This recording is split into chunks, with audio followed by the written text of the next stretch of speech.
was. Now's not the time, Jack! Shut up! They were off the planet. Yeah, maybe. We think. You don't know. Possibly. You had time to talk about this. Momentary lapse of memory. And you did it right on the button. Yep. Shocking behaviour, to be You honest. brought attention to it, mate. I'm just saying. Hey everybody, welcome back to Dragonborn Industries, episode 84 of our Starfinder Actual play. Amy and the Dragonborn Bard, and I'll be your games master for this campaign. Hi, Ian. Hi guys, three little people sitting around the table. Three little people sitting around the table, and if I get one word wrong, this sounds offensively wrong. There's three little people sat around the song. Yay! UK number one, here we go. Bard, isn't it, mate? So, laughing. Yeah. When it gets me, or when I'm not expecting it, I have a snort. And I properly never expect it. Or like when I properly go and I can't breathe, and I'm like, and I sound like somebody in an airlock gasping for air. Do you have like a laughing trait that the bit that you can't control when you really go? Yeah. You've heard it. I love yours. It's that weird frog cackle that comes out. Like, it's like, I can't ever replicate it because it's just deep. Proper witch cackle. Because I quite like a unique laugh. You got some telling traits, Jack, that you think? Well, I think it's kind of changed over the years, weirdly enough. I used to be fairly loud with it. Now you just cry. Now I'm just crying with it. But I think when I'm really heavily laughing, I'm quite quiet. Yeah. I kind of just. You do have your old man sound though for when something's really tickled you. It's like. Oh, I love that noise. Like it's so cheap. It sounds so jowly. It's like all in there. Yeah. I don't know if that's a laugh or if that's him just really pleased with himself. But it's like, he's really pleased with it, but it's like he can't quite let himself laugh with it. No, So it's just like. Because I do the wheeze as well. Like the wheezes, the muttly wheeze is huge. James, you got like a trait that you think about when you laugh and you properly go? No, just all of a sudden I've got indigestion if I laugh like properly. Yeah, like heartburn and stuff like that, or just like incontinence. And yeah, so I thought it was quite funny. And like I was listening back to some of these shows and stuff, and I was like, the amount of times that I found myself just like I was setting myself off, or somebody will say something, I'm not expecting it, and I'm just fucking gone. And like. It's that like kind of laughing where like you can't do anything and you can't breathe. And you're like, It's crippled. yeah. And I suppose this is leading to like I'm quite grateful for this because I don't, how many times when we're doing something that like we do on such a regular basis do you get to laugh like that? And like even if like people out there aren't laughing or like these guys are fucking weird, and I think I've seen the comment unhinged in places. Yes. It's accurate. Yeah. I'm cool with that, and because it's. I said this from the start. This is like our game, and if people enjoy it as we're going along, then so be it. And again, I think it was in like the Discord. Somebody was like, I've laughed at nearly every episode, and I was like, fucking so have I. Something. And Bloodpunk's one thing. Like we are just. It is a Bloodpunk is a chaos. It is unreal. Like we come into that show expecting to just fuck you up, Jack. Like, and it's not even like we're trying. We just are dickheads to you. And it's like 50 people in the tower.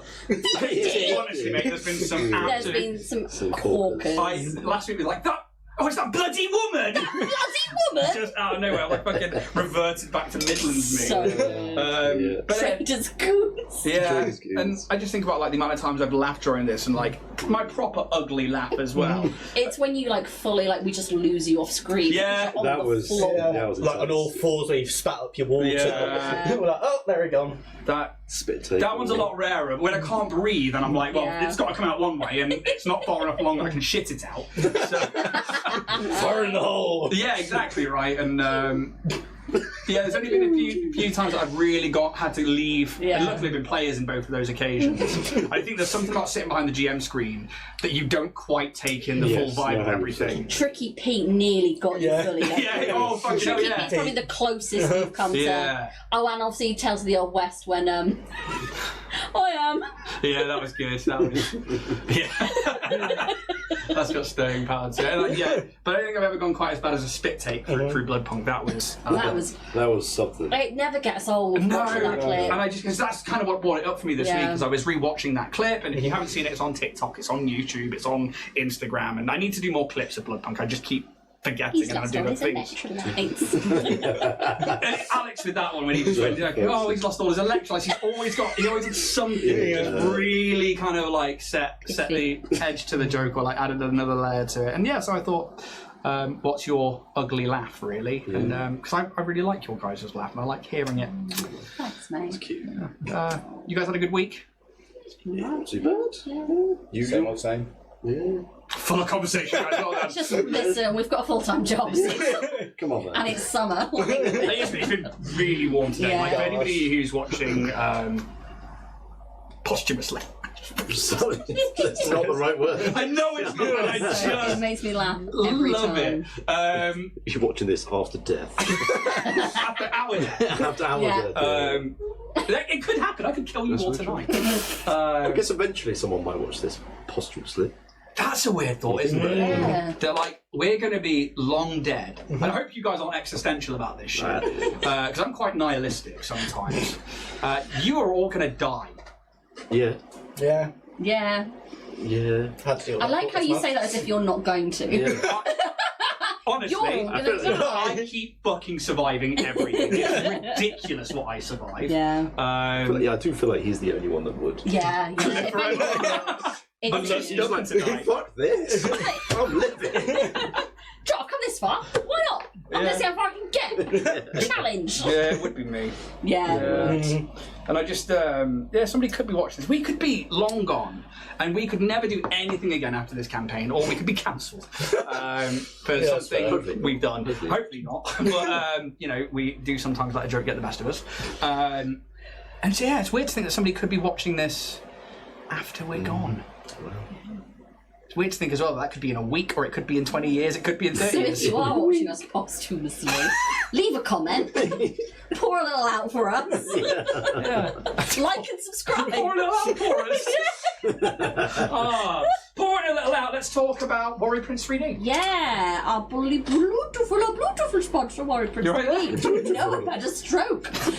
So this week, This week I was listening to my podcasts and I realised that Spotify has introduced a new feature of giving auto-generated chapters to podcasts, which first off, terrible. Second off, terrible. Third off, fucking funny. Yeah. So I went and had a look at our podcasts and had a look as if that had affected ours, and it has actually gone onto a lot of our episodes. So I've kind of picked out some of my favourites this week. So a lot of these sound like book titles. So some of my favourites are Behind the Scenes, Mike's Service Stations and Trago Mills. Tyler Jack sex That's got to be during the back section. Yeah. Garlic, Man's True Pinnacle and Zenith. I stand by it. Even if somebody came into the Discord and said, actually, bears will dig it up and eat it for the delicious food, I was like, nah. This one I think sounds like an Enid Blyton mystery novel. The Strange Case of the Mid-Spider. And I think they meant Mid-Spire. But which brings me on to names, because it cannot get names. No, it can't. One of my favourites, Roos Pierce. Kaz's is a hot mess all over the place, but my favourite was Cavs. Cavs. C-A-V-S. Yeah. Right. Love it, I thought that was a word. TJ Squidgerson. Jack Doré, which I've worked out was Jack Dore. No. DCI Jean Pouch. Yeah. Some of my other favourites, the Emma Wheel, which I think was the Enviro Wheel. Or is it the Emma Wheel, the little... I think it was the Enviro Wheel. it's Emma Wheel. I haven't been able to work out what this one is. K-Lexus. K-Lex. Okay, Lex, there we go. Got it. This one is just all one word together. I am Carl. Hi, Carl! I'm dying for your attention, Carl. The Call of the Bastards. Call of the Bastards. Mr. K's That's a Kitchen. good band name, The Call of the Bastards. Yeah, Call of the Bastards. Mr. K's Kitchen, which I have no idea what that is. Could not fathom it. Wow. Is that on Starfinder? Yep, Mr. K's Kitchen. Tricky Pete's, maybe? Maybe, but I was like, I don't know what the fuck this is. The Archon of Miriam. The Arcana Miriam, yeah, we got that one. The Deck of Many Inches. You're welcome, Internet. Wow. Conspirational Ally. which is conspiratorial ally. Yeah. The conversation with the man, and then we get on some of my favourite questions that are posed by this. Is TJ a scumbag? Yes. Yes. Is this chasm? Somebody's taking Umbra and Ask Richard. And caller number 6. I'm a scumbag. Oh, that's because I called the audience scum. But this is the thing. It wasn't on anything to do with that episode. Really? It was right down at the end of an episode. So God knows what it was. But caller number 6, I'm a scumbag. That is a big title. But one of my absolute favourites of it was that consistently it was doing shout outs to Warrior Prince. Warrior Prince, yeah, Warrior I've seen that Prince 3D. Your one-stop shop for all your 3D printed needs. Be it cosplay items, terrain, miniatures, and more.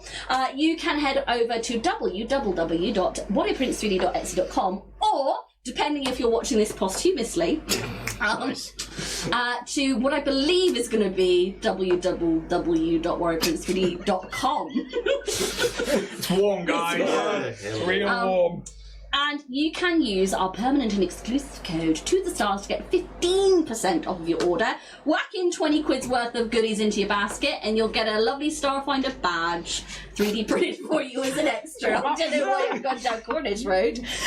But yeah, go support Richard. We love him. He's fabulous. Also check out his Instagram at RoyalPrince3D and see some of the extra warrior goodies that he has highlighted at the moment. Because there are some really cool figurines in larger sizes that you can get your grubby little hands on. Do it. Do it. Number 6, I'm a scumbag. Oh, that got me. I was like, oh shit, I need to move the camera just in case. Thank you very much, Steph. Thank you very much to Warrior Prince 3D, your one-stop shop for all your 3D printing needs. While you're out there spending money, do you know you can also save money at rollandplaypress.com, and we have the code Dragonborn10 you can use at checkout to get 10% off your amazing toolkits or one-shot wonders or map libraries. It doesn't apply to your postage or shipping, but it does get you that lovely 10% off your books. That code again is Dragonborn10 at rollandplaypress.com. I'm going to throw over to Jack, who's going to talk about some merch. If you would like to support us in a bit more financial fashion, then you may go to dragonbornindustries.com to buy some Dynatech flasks or t-shirts from both the Starfinder and Bloodpunk campaigns. And there are some dice from the lovely Dragonborn bard Ian over here, who has Such a big fan. Nice. Who has handcrafted these dice all on his lonesome and really put the hard work into it. So. He's out here day after day, curled over his little resin pots, making sure them bubbles in there, making sure the dice are balanced and rolling. Oh, please, sir. Button off my jeans. So if you want something physical and also support us, please go to dragonbornindustries.com to purchase merch there. Thank you. Thank you. Thank you. Thank you. It's going to be a weird vibe today. I'm going to let you, if you're all watching this posthumously, I'm going to let you know now. It's a weird vibe. It's so warm in here. It's unreal. And that's why the fan is on. And we're also checking new sound levels on Syrinscape. So we're going to be using Syrinscape for the first time tonight. We have been invited by them to use their program as part of our campaign to help bring some ambiance to the campaign. So we are going to be including them in tonight's show and some shows moving forward to see how they get on with it. And yeah, please go check out Syrinscape.com, who do amazing soundscapes and music for so many different games, not just Starfinder, like if you're playing D&D, if you're playing Starfinder, Cyberpunk, they have like libraries of the stuff. And not only that, like design the campaigns within those. So if you're playing through the new Mystery and Murder City Starfinder, they've got a sound set for everything in there. So like right the way from the word go, you can just stick that on in the background and like time your campaign with the music and the soundscapes, which is really cool.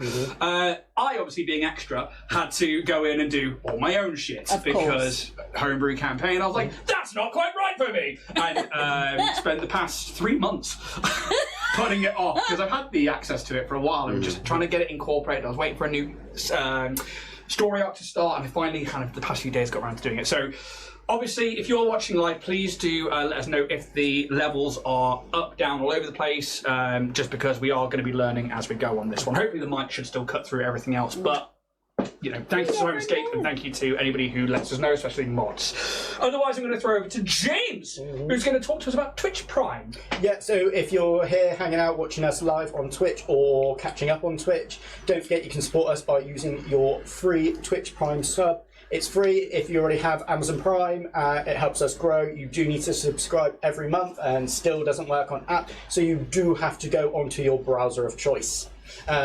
Bing. Don't you dare. No. No, never. Didn't it get replaced by Edge? Yeah. I'm pretty sure. Yeah. Ooh, edgy. Oh, I've got Edge on here and sometimes I have to use it and I feel guilty. Filthy. Garbage. Yeah. But other than that, if you go over onto YouTube, you can hit that join button, like, subscribe, it helps us grow. You can also become a YouTube member where you get exclusive perks and directly support us as well. While you're at it, we've also got a Discord community where you can come together as fans, have a chat, share ideas, connect, make sure you can join in. I'm sure it's linked in one of our all of our bios. Also, if you're on Twitch, go to our About. You can go to there to join our Discord, to see all of our other social medias, and to also donate if you so wish to. But one of the best ways that you can help us grow for absolutely free is leaving us a review on wherever you get your podcasts. It only takes a minute, ton of help just to get the word and us out there, so more people can tune into the Dragonborn shows, not just us, Bloodpunk as well. Whether it's on Twitch, YouTube, Discord, or any of your reviews, there's plenty of ways you can help and support us at Dragonborn Industries. Thank you very much, James. Anything from Gals and Pals? Gals and Pals is going to be celebrating its first year anniversary on the 26th of September. You can find us on Twitch at Gals and Pals, where we will be live streaming our first episode of Midnight Towers, An Unexpected Wedding Invitation, which is our Fantasy Regency campaign. It's about 4 episodes long, but we are going to be doing a Halloween special as well for it. I'm really proud of it. I think we've made something quite special. We've got a group of amazing ladies, some who've played at our games before, some who are new to the group.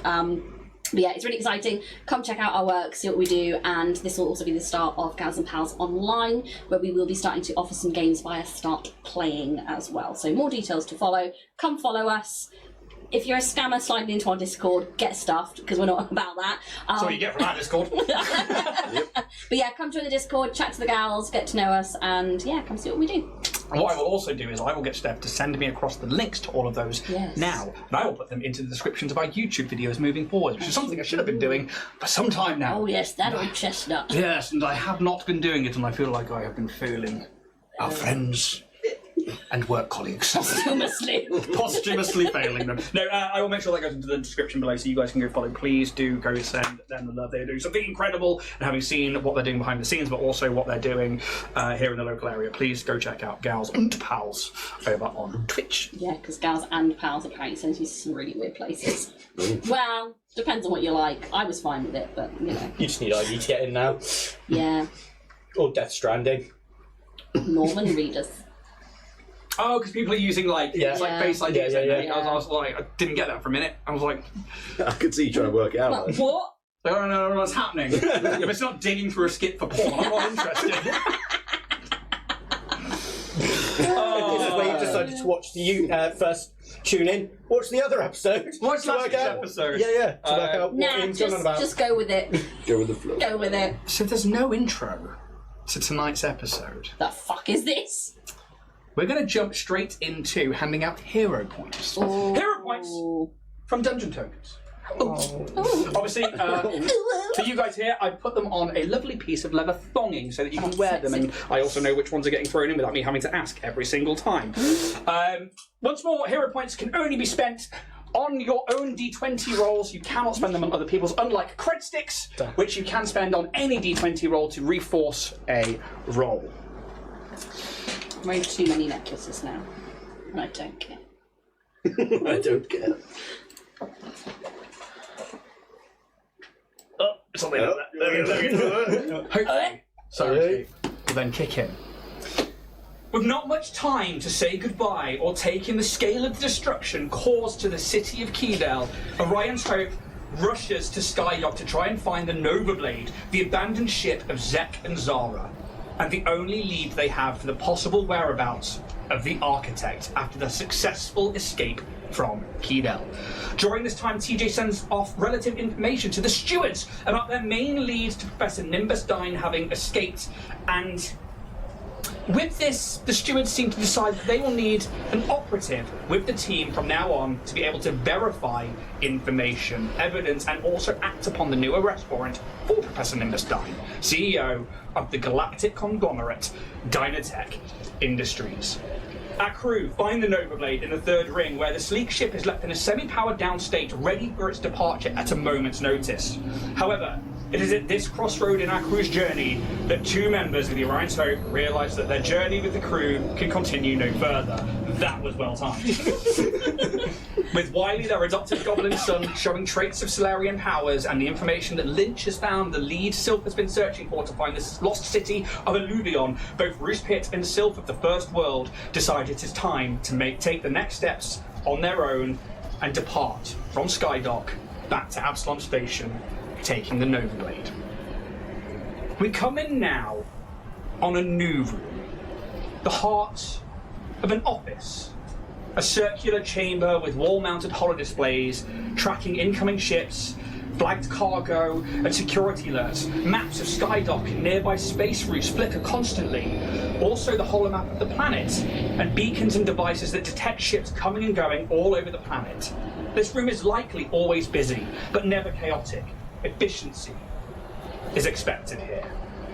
The camera moves through and into an office with glass walls that overlooks this central area. And inside we see a human female with a crisp uniform, streaked black and silver hair pulled into a regulation bun, a cybernetic left eye. They're not wearing armour, but the garb of the stewards here. A button-up jacket of blues and purples with yellow and orange left for the shoulder pad, with a black steward's badge printed onto it. Simple, tactical trousers of the same colour and hard-wearing boots. She clearly commands a level of authority. But here, in her office, among the chaos of blinking data pads and screens rotating through various alerts and mission reports, is clearly an understaffed and on-edge commander. On the other side of the desk, we see another individual. Siobhan. Could you come to the table, please? Hello! Sorry. Hello. Surprise, surprise. I've been here the whole time. Hello. Hello, welcome. I was going to say welcome to you. Welcome to the show, Ian. I'm going to start by handing you a hero point. Oh, thanks. I've done This nothing. is essentially an inspiration token for you. If it's not used by the end of the session, it disappears. It will replenish each session. This will allow you to re-roll any one of your D20 rolls. You do have to take the new result. There are also cred sticks that can be earned. These are ones that are not on string, that look the same. These can be spent on anybody's D20 roll. So if you're like, I don't like that their attack missed, or one of my attacks did hit, or a crit, or maybe when somebody else is failing or getting through with a check or something, you can spend a cred stick to force a reroll, and they must take the new result. As we see this commander poring over a data pad, they look up. What do we see? I was putting my badge on. You see a femme-presenting android sat. They have light purple skin, and you can kind of see in places where her clothing isn't covering it, it's kind of like there's patches of metal that have not massively slick, like kind of patchwork, but she's got kind of really light, almost transparent hair that kind of in the light kind of moves between pinks and blues and purples, quite like an oil slick kind of vibe. What else is she wearing? Nothing. Yeah, she's got these like really deep purple eyes that kind of like flash with like kind of lights, almost like starry, and she's got kind of lights underneath her skin, fake skin, like kind of freckles over, like hanging away. Yeah, so she's got like wearing the stewards kind of colours, so navy yellows, it's a dress, kind of like a very smart dress with like a turtleneck underneath, and a really cool transparent yellow jacket that's the collar's quite high up.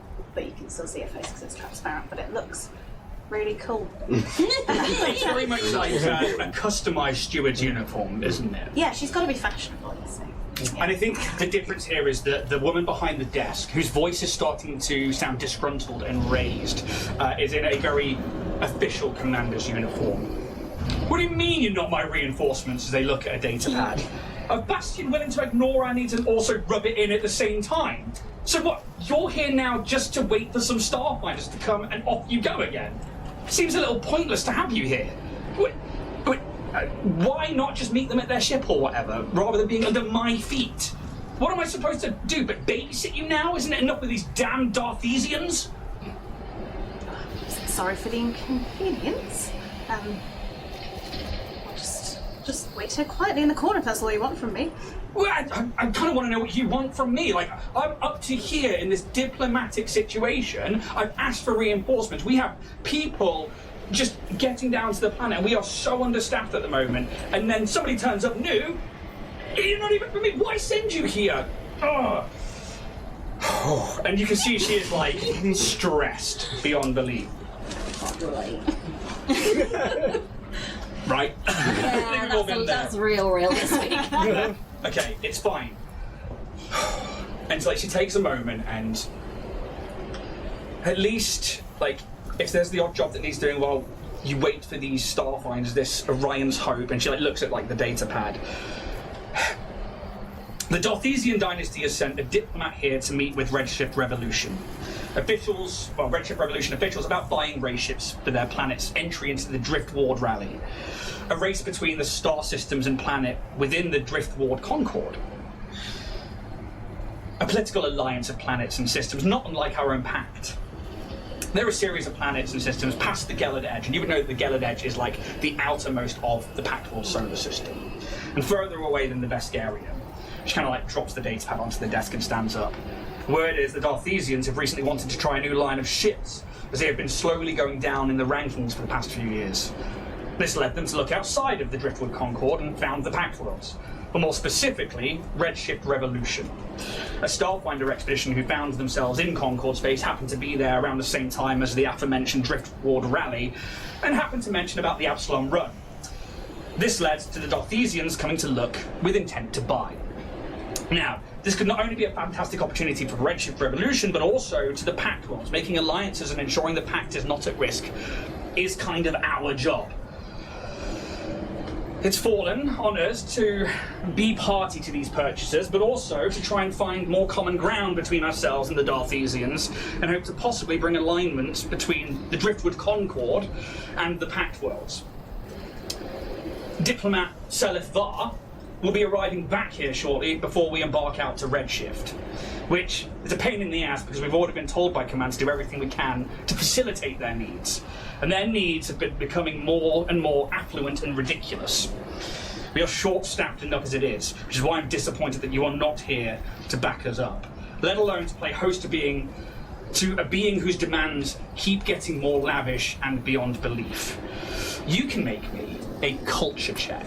So you get to roll a d20, and under your skill list there is going to be a culture. Let me get my dice out, right. Oh, come on, get your dice out. Sorry, give me a second. I've tied a very, very good knot. Right, culture you say? Yes, please. Culture. Whatever you roll here is going to set a precedent for how you roll for the rest of this campaign. Right. Here comes the nat one. Or 9. 16. Because you got character dice. Because you got characters. So do I add, is it the plus 15? Yeah. Welcome to Paizo. Well, yeah. So, I can't do maths. To Paizo Park. 31. Thank you. I was like, help! Jack was excited because he's now about to watch somebody realise how big Paizo numbers can get. Yeah. And for you, Siobhan, yes, there are going to be some skill checks that you make that are going to be in the 40s, close to 50s. I think the biggest we've had so far is a 51, maybe. I think that was all the like help. Yeah. And like there are going to be checks that you can make to aid other people to give them like a +2 to the roll, and you can like stack those up. Big numbers coming up. have that for me. So, a few things come into mind. The Absalom Run. This is a race. This is something that's run from Absalom Station, and many people and many different companies take part in the Absalom Run. Yeah. It is Redshift Revolution. They are a ship-making manufacturer. They are based here on Verces, the planet that Skydock, this space station, is in geosynchronial. It's a word that I've used many times, and I've now forgotten how it works. Geosyncratic orbit of this planet, and along with some other designers and businesses here, they're one of the main ones. However, there are other companies like Dynatech Industries, like Abaddon Corp, like Black Star. These are all companies who make vessels to be piloted through this race, and it's huge. It's known throughout the Pact Worlds. Even the Bestiarium, the home to the best, this big warlike lizard race, even take part in this particular event. So to hear that Starfinders have gone out exploring, happened across this Driftward Concord, this other political alignment of planets, it's not unlikely, and the fact that these guys have their own race is clearly why they're here. Darthesian, you've not really heard that before, probably because they're brand new and you're more from Absalom, but it would make sense if they were going to send a diplomat. The stewards are going to want to look after them if they're not part of the pact, to make sure nothing bad happens to them, because that's kind of part of the pact. Is, you know, if it was Aslanti space, they'd be instantly trying to kill you. Yeah. There's, you know, real tensions there. But with this new Driftward Concord, then yeah, the stewards are definitely going to want to keep them safe, keep them happy, and do whatever they can to send back good words of the pact. You stand here in this office after hearing all of this. What do you do? What do I do? So am I just waiting for? Are they here yet? I mean, yeah, you have your orders to meet the crew of Orion's home here at this particular bureau, and it is, I will point out, very different to Absalom Station. So Bastion, which is the home of the stewards on Absalom Station, is very grandiose. It's this stone building on a space station, almost very dwarven in nature and very simple, but inside there are like big heraldries and tabards to the stewards. Even going through the main atrium, there are these like holograms and tabards that just depict the stewards' logos everywhere, and like heroes of the stewards and stuff like that. Here, it's very, I would say probably like a bit more clinical. Like the operations hub, which is kind of like the main office down from the office that you're currently in, is this circular chamber with like just wall-mounted holo displays. You can see like different officers and stations. Some are in just the regular clothing. Some are in armour, and you can see they're taking their morning patrol routes and they're disappearing out to do. And you would know that around Verces, they would then go to ships and patrol the planet to stop people from like coming into orbit illegally. That's their like main role here. Cool. I think she's just gonna quietly get her information out that she's got her little warrant, and just go and enact her orders. I think she's quite like, I'm clearly not wanted in this office. Yeah. Okay. And so you go to leave the office, you start heading down the stairs, and as you kind of like move into the room and you start like looking around for somewhere to sit, two things happen. One are the screens in the room begin to flash red, and you see this commander, who would you know to be Commander Jorin.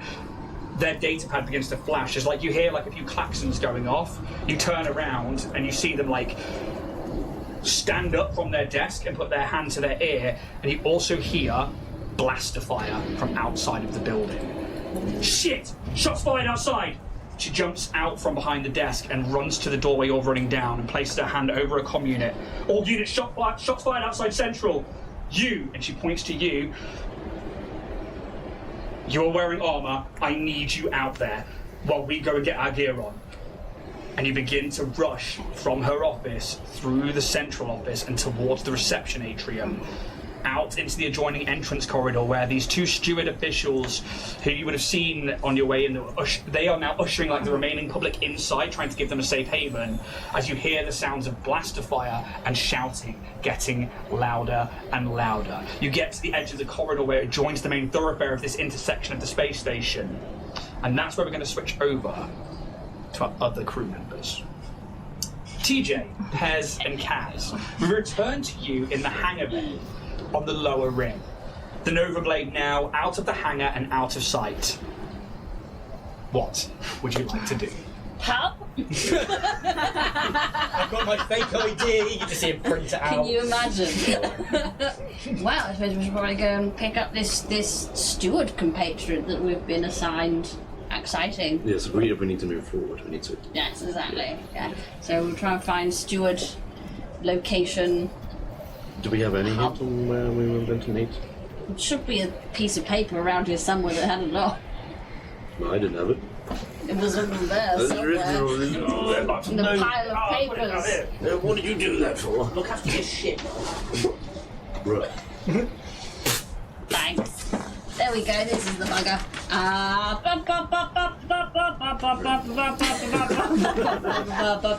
Reading. Sorry, I'll turn my game volume back down. Here we go. Please make your way to the steward's office within Skydock, location 4N-21-SDS. I thought I knew a Hostoki called that. Funny. I was in that Hostoki. It's Linda's. It's Linda's. Boiled to my wife. So we can plug that into the GPS and. I'm sure we can ask one of them little bots. Oh, the little bots. Is the little bot still about? No, that thing flopped off as soon as it took you. We've probably all got like Spruggle maps. I put it into the spat nav ready to go. If you don't have a blueprint of the station, you could either find like another one, or you could try and download it from the infosphere. It's probably not that hard to do. I mean, I've got have direct you got any access. computers? Plus 21. You're fine. The DC would be 20. You are absolutely fine. You can easily download a blueprint of the station, and like it's you are here. And it shows you like a little green flashing dot, and you can see that the steward's office or the bureau here is actually in the mid ring, so the second ring, and these like 3 rings all kind of like turn at different speeds, and they have all these spokes that come off them. And you know that not only the rings, but all the individual spokes as well are huge corridors and thoroughfares that have buildings inside them. And although, again, not as big as Absalom Station, it is still densely packed in here. But you can easily see where this, this Bureau of Investigation is. It'll probably take you about half an hour to get there. Is there anything you would like to do on the way? Is there a little like vending machine or like food stand along the way? Yeah, there sure is. Or I'd like to buy each of my crew members like a candy floss, something like that. Yeah, okay, so I think that you would probably find a... Spandy floss. There's probably like a young Yashoki girl in like the ring that you're in, so like mostly maintenance and like kind of like it's the most dingy of the kind of stations. Sure. Pardon me, areas. And you find like it's almost like a small like bulkhead made like out of scrap metal, and it's not held together very well. Stand, and you see that there was like a spinner in there and like a small Yashoki child pouring sugar into it. And there's like a handwritten sign that says Candy Floss, but it's Kandi. And then FLOZ, if it were written in common. And they're probably like, they would have jet black fur, and they have very like pink skin around the eyes, and these like red eyes. They're just wearing like a simple flower dress, and yeah, you can see them like pouring sugar in. Oh, it's so cute. I'm gonna approach and I'm gonna say in Yashoki, hello there. Hi. Hi. What is this your business? It sure is. It looks fabulous. How much for a candy floss? How much you got? Well, no, that's not how business works, dear child. My father says to just ask for what you're willing to pay. Oh, but no, if you do that, then someone's gonna really lowball you. Oh, 100 credits? Too high. 99? Low. Okay, so what you want to do is you want to take your base costs of your ingredients, and then you do like a 2.4 markup on that, including your labor costs, and that's how you're going to get your base number, and then you can inflate it as much as you kind of reasonably can. How much do people usually pay for a candy floss? And I think like you start saying this, like their eyes go wide. You can see like there are like loads of other like Yosoki children. Some of them are like teenagers and like hauling spare parts from like ships. Other ones have like got tools on them. And like the Yosoki are very industrious people. They love scrap. They love repurposing things. And yeah, you can see that there are like loads of these people around. Yeah. Okay, so I mean, I have to buy the sugar, that's, imported, and then I have to spin the sugar, that takes time. It does. Like 50 credits. Okay, but how much do people usually pay you for this? And like, you can see her like looking around. Is this a scam? Yeah. I mean, you can give me a sense motive check. I can. Hephaestus has bunched me again. So we'll... Rough ballpark. I think my sense motive is like a plus 14. So... Oh, here we go. There we go. See how wrong. No, I'm bang on. Fuck yeah. I want to get my expertise to that. So.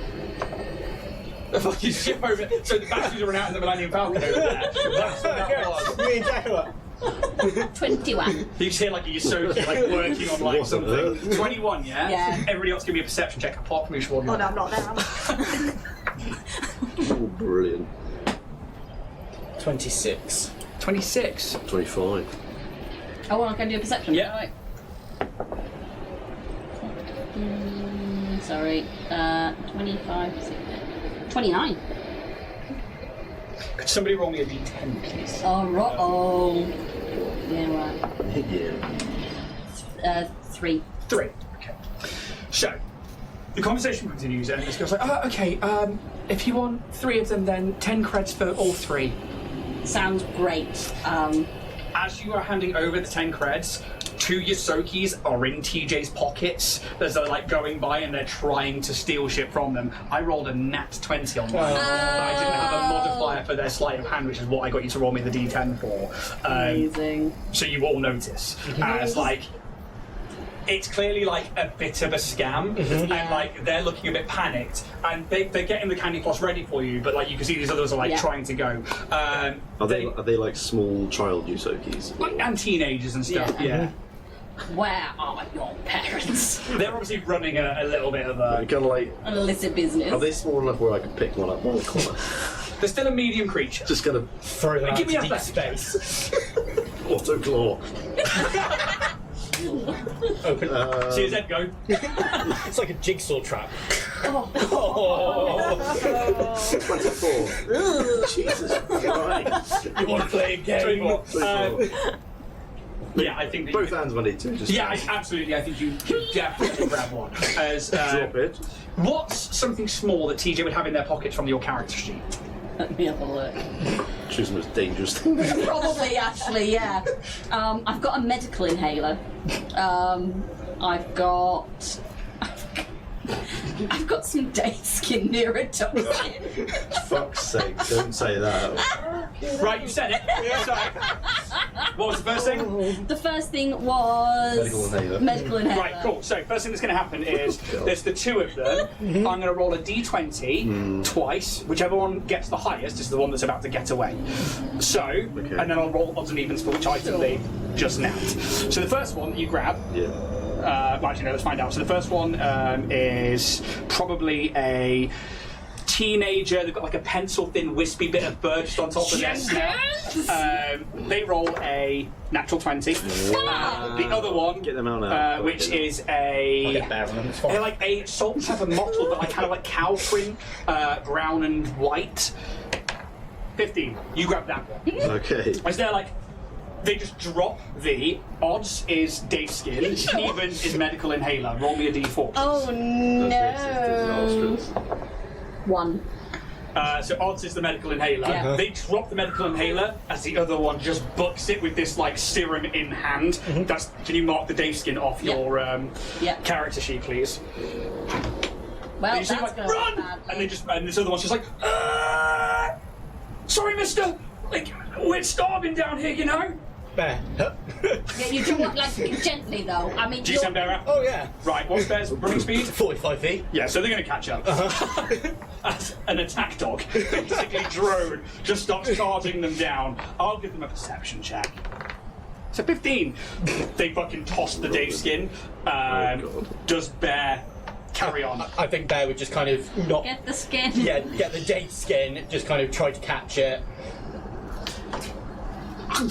The dog drone catches it in their jaw and starts trotting back all happy as like this Yusoki in your arms is like, sorry mister, like we're stopping down here, like you can't blame us for trying. No, it's... I totally get it. Let's just de-escalate. Have you tried any other method other than stealing? Well, I mean, You've got a very nice candy floss system you here. could make legitimate money with yes. this. But how many people actually buy this shit down here? You're the first customers in weeks. Can you not, Okay, that's location. can you not move? Yeah, this is the bad location for it. But like this is where we live. This is like You need more you know, foot traffic through. we get you know? kicked out of the upper rings. We're just Okay, do you need a business license for the upper rings? I think you just need money. How much? 1,000 credits. How much really? How much really? 10,000 credits. You can look it up. I put up the infosphere data. How much, Pez? Yeah, I mean you know. Yeah. Yeah, you know, a couple hundred credits will see them like with like rent on a property and stuff like that. But I mean they are children. Let's not Where are your parents? dead. I feel that. Do you know what? Okay. Pez adopts 40 Yosoki. Do you know what? Gang kids? crime. I'm gonna listen. I respect the hustle. Thanks. They see the I'll girl is like, Can I try the candy floss? yeah, How is it? it's alright. It's all right. Okay. It's not great. Needs better sugar. Yeah. Okay. It's just plain as well. There's like it's just white. There's like So- no flavour, no colour. It's just spun processed sugar. So you need to get yourselves some actual flavourings, and then this could be halfway decent. You are going to be starting small, but the Hostoki Foundation. What's a Hostoki? I'm a Hostoki. Hello. She's like us but weird. Yeah, no, that's exactly what it is. Where's your tail? Oh, it's in my pants. It's just a little. Keep it in there, It was like, TJ. did somebody chop it off? Do you know what? They nearly did. But the Hostoki, so the Hostoki are actually part Yosoki. We have the same glands. Are you from Akaton as well? We are from Absalom, Oh, the big shiny place. yeah. But we're not actually you know, we're a little bit like you guys at the moment. We're finding it hard to sort of find a home, and the Hostoki Foundation is all about helping those in need. So I give them 200 credits on the promise that you start a legitimate business. This is my number. Like, has anyone got a data pad? I assume one of them's nicked a data pad from somewhere.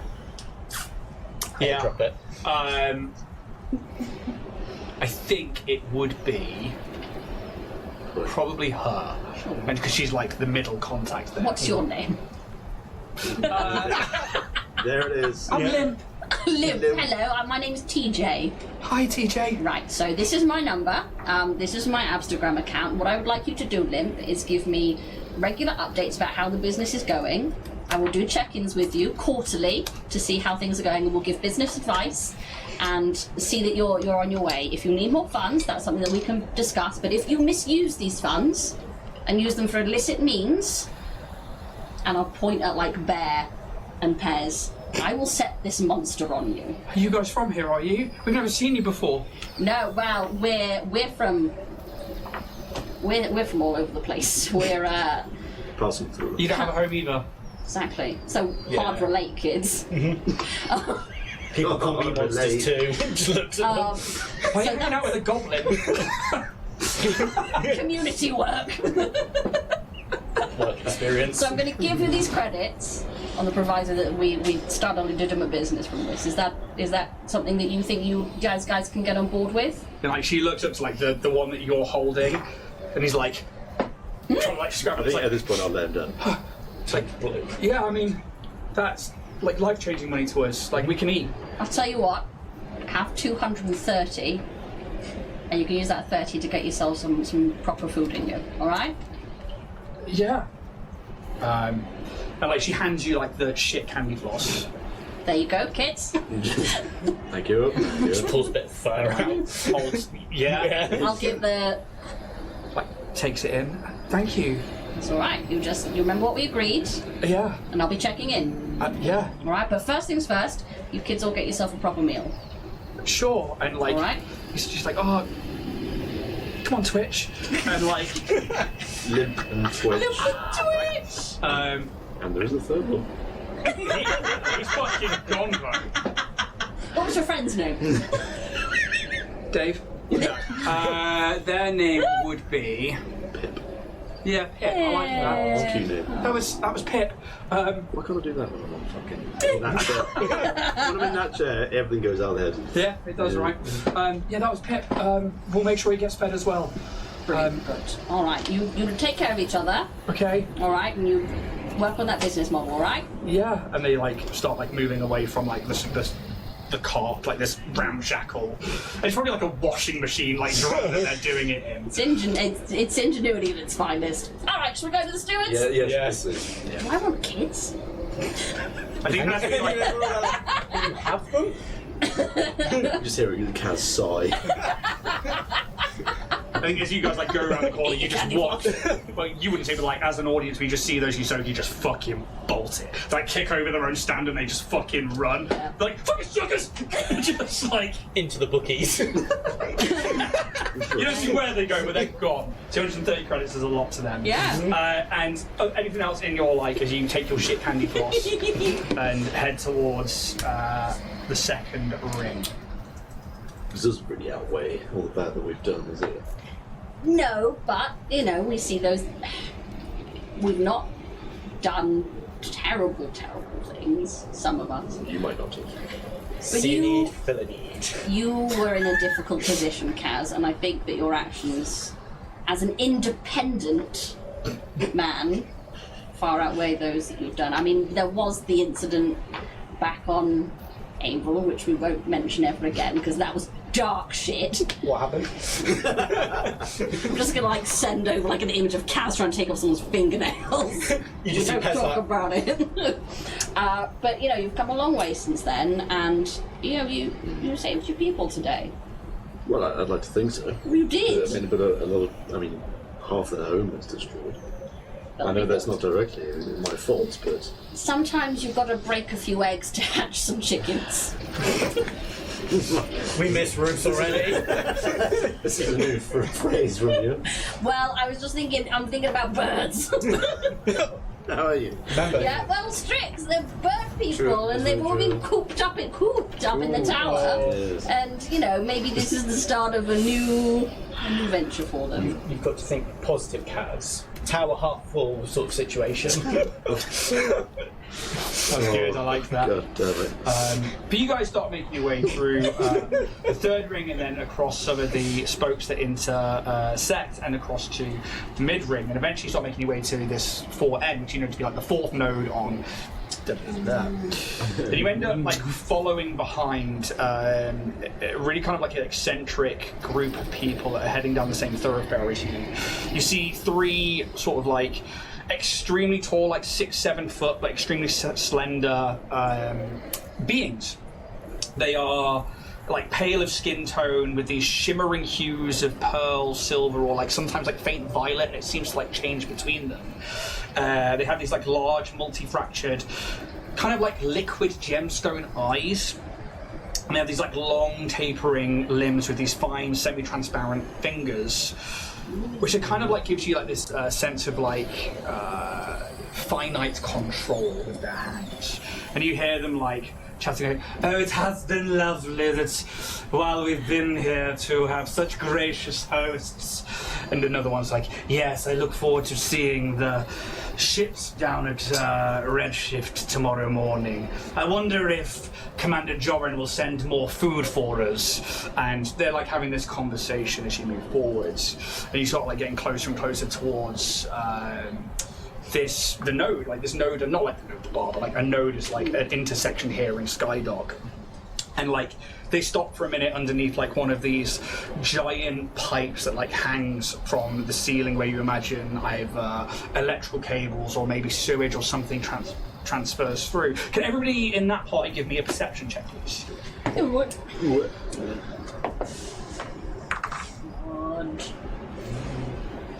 29. 32. 16. Okay, so I think it's for Kaz and for TJ. You're like following along behind, maybe like enjoying like the last of this candy plus throwing away the stick, doing whatever it is that you litterers do, and in the cheeks. just straight in there, can't throw anything away. Kaz just hoys at another child, and Get fucked.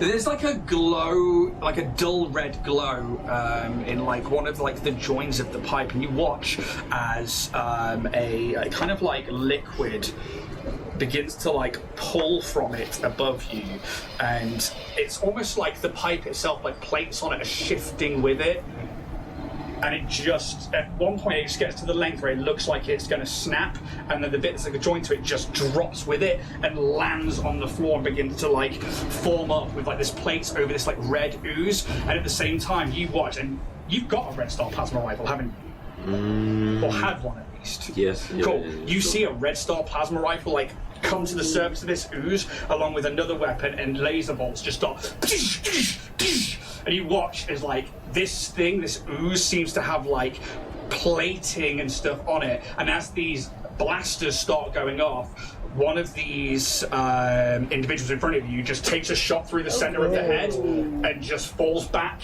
I need you all to roll initiative for me, please. Am I rolling initiative? You are indeed. Yes, yay. Now I get one. Joining in. I literally have just finished out my storyline, and I get the only natural time. The horse is back, baby.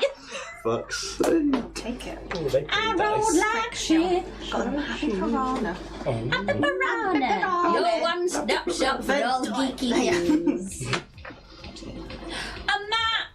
Whoa, dude. Cameras! Cameras. Cameras. Cameras. I'll excite. That's Orion. Oh, I got something over there! I need to turn it around, I put it round the wrong way, and I'll come round there and I'll sort it out. Oh no! Oh yes! Oh, nice! I'm gonna bring this over here. May I offer you a pie in these trying times? I say. Thank you very much. Erase your memory. Call now. Actually, that way. Can't remember what the other sign says. Soul check, logistical transport. Punch looking at me funny. Always does for you, Steph. Right Always. down the barrel. Oh, my eye.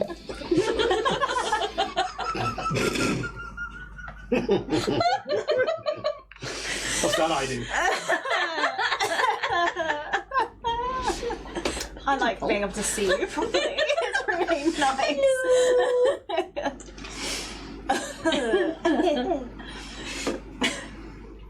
Oh, There we are. Friends. it says top ramen. Top ramen. It does. Oh. It's exactly what it says. So. Ramen. Robots in disguise. I know there's a grid on the map. Just for Siobhan, we tend to use this. This is your measuring ruler, Yes. rather than the grid on the map, Yeah. because sometimes I have maps without grids.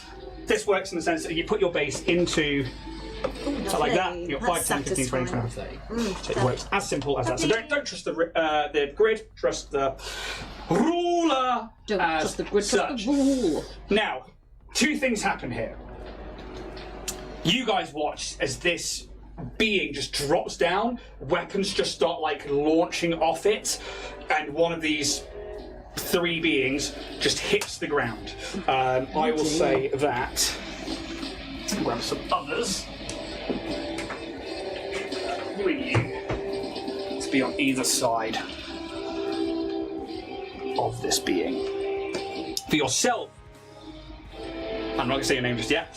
As you come towards the edge of this corridor, you hear people screaming, and you hear the blastify go off. People in the area that maybe are near some of the kiosks or something just start scattering and running as these two other individuals are like, "Oh no! What is it?" We must protect these people at all Is costs. that those two next to the thing? Yes. Oh, I love it. I need. Oh, no. So, initiative, Pez. 26. Fuck you. Kaz. 23. Ooh.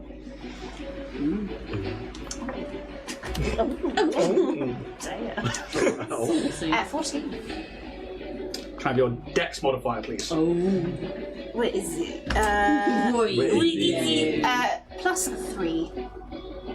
Can you roll off again, please? Ready? I got 10. Wow! Natural 20. You'll be going on initiative count 15. TB. They were. Now I just need to find more dice every time. TJ. Oh, it's a Squeakson 5. Lovely. At the top of the round, Pez, you see in front of you this creature land. You can actually give me an engineering check to identify this creature. 28. Okay, I think you've heard stories of these through engineering, and maybe definitely through being a goblin and through stories of people like sifting through junk. This is a scavenger slime. These things are supposed to have come from a galaxy far, far away.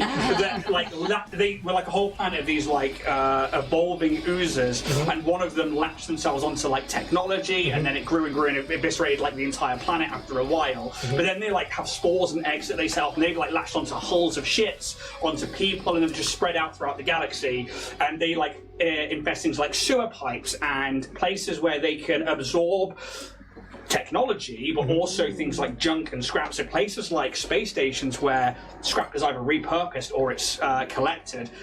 Absolutely prime place for them to breed. And one of them has just unfortunately come out of the sewer pipe above you and just landed on whoever that is in front of you. Rip. Pull one out. I'm going to use my overload ability, so as my action I'm going to cause a little short circuit in their plasma rifle. Yep. That just lasts for... I think it lasts for 1 round. Okay, so do you have to be able to touch them? Is it just a weapon you can see? It's just one I can see or is in proximity of wherever Bear is. Bear is currently next to you. Yeah, so it just pops off. Pops or Do they make a save for that or anything? They can make a reflex saving throw. If it's in someone's possession, yes. It's 10 plus half the mechanics level plus my intelligence modifier. So it needs to make a reflex saving throw. 18, because half your level is 4, plus your intelligence modifier, which is 4. 6. 6. Because so of it's the 20. crystal, yeah. Reflex save of 20. They have a plus 9 to their reflex save. 10. 19. They fail. Yeah. So Red Star Plasma Rifle is one that like comes up to the top of the use and it's like firing Just off. starts glitching out. Starts glitching out. So what does that do for the weapon? It just means it's unusable for the next 1 round. Okay, perfect. So that is your action. My action, and then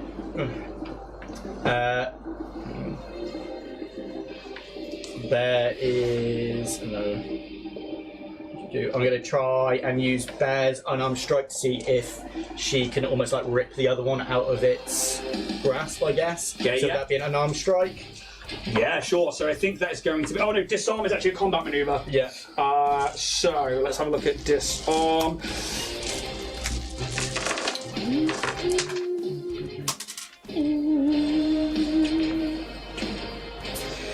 To disarm combat maneuver while wielding weapon, disarm special property, gain a +2 bonus to your attack roll. No, that's if it has that one there. Quick look, 'cause we never come across disarm. No. So you just make the normal combat maneuver check. So it's KAC +8. Yes. So yeah. So it'll be with your base attack and your strength modifier for there. So that's +9. So, so Bear's got Bab of 7 and Strength +2. Okay, yeah, it's +9.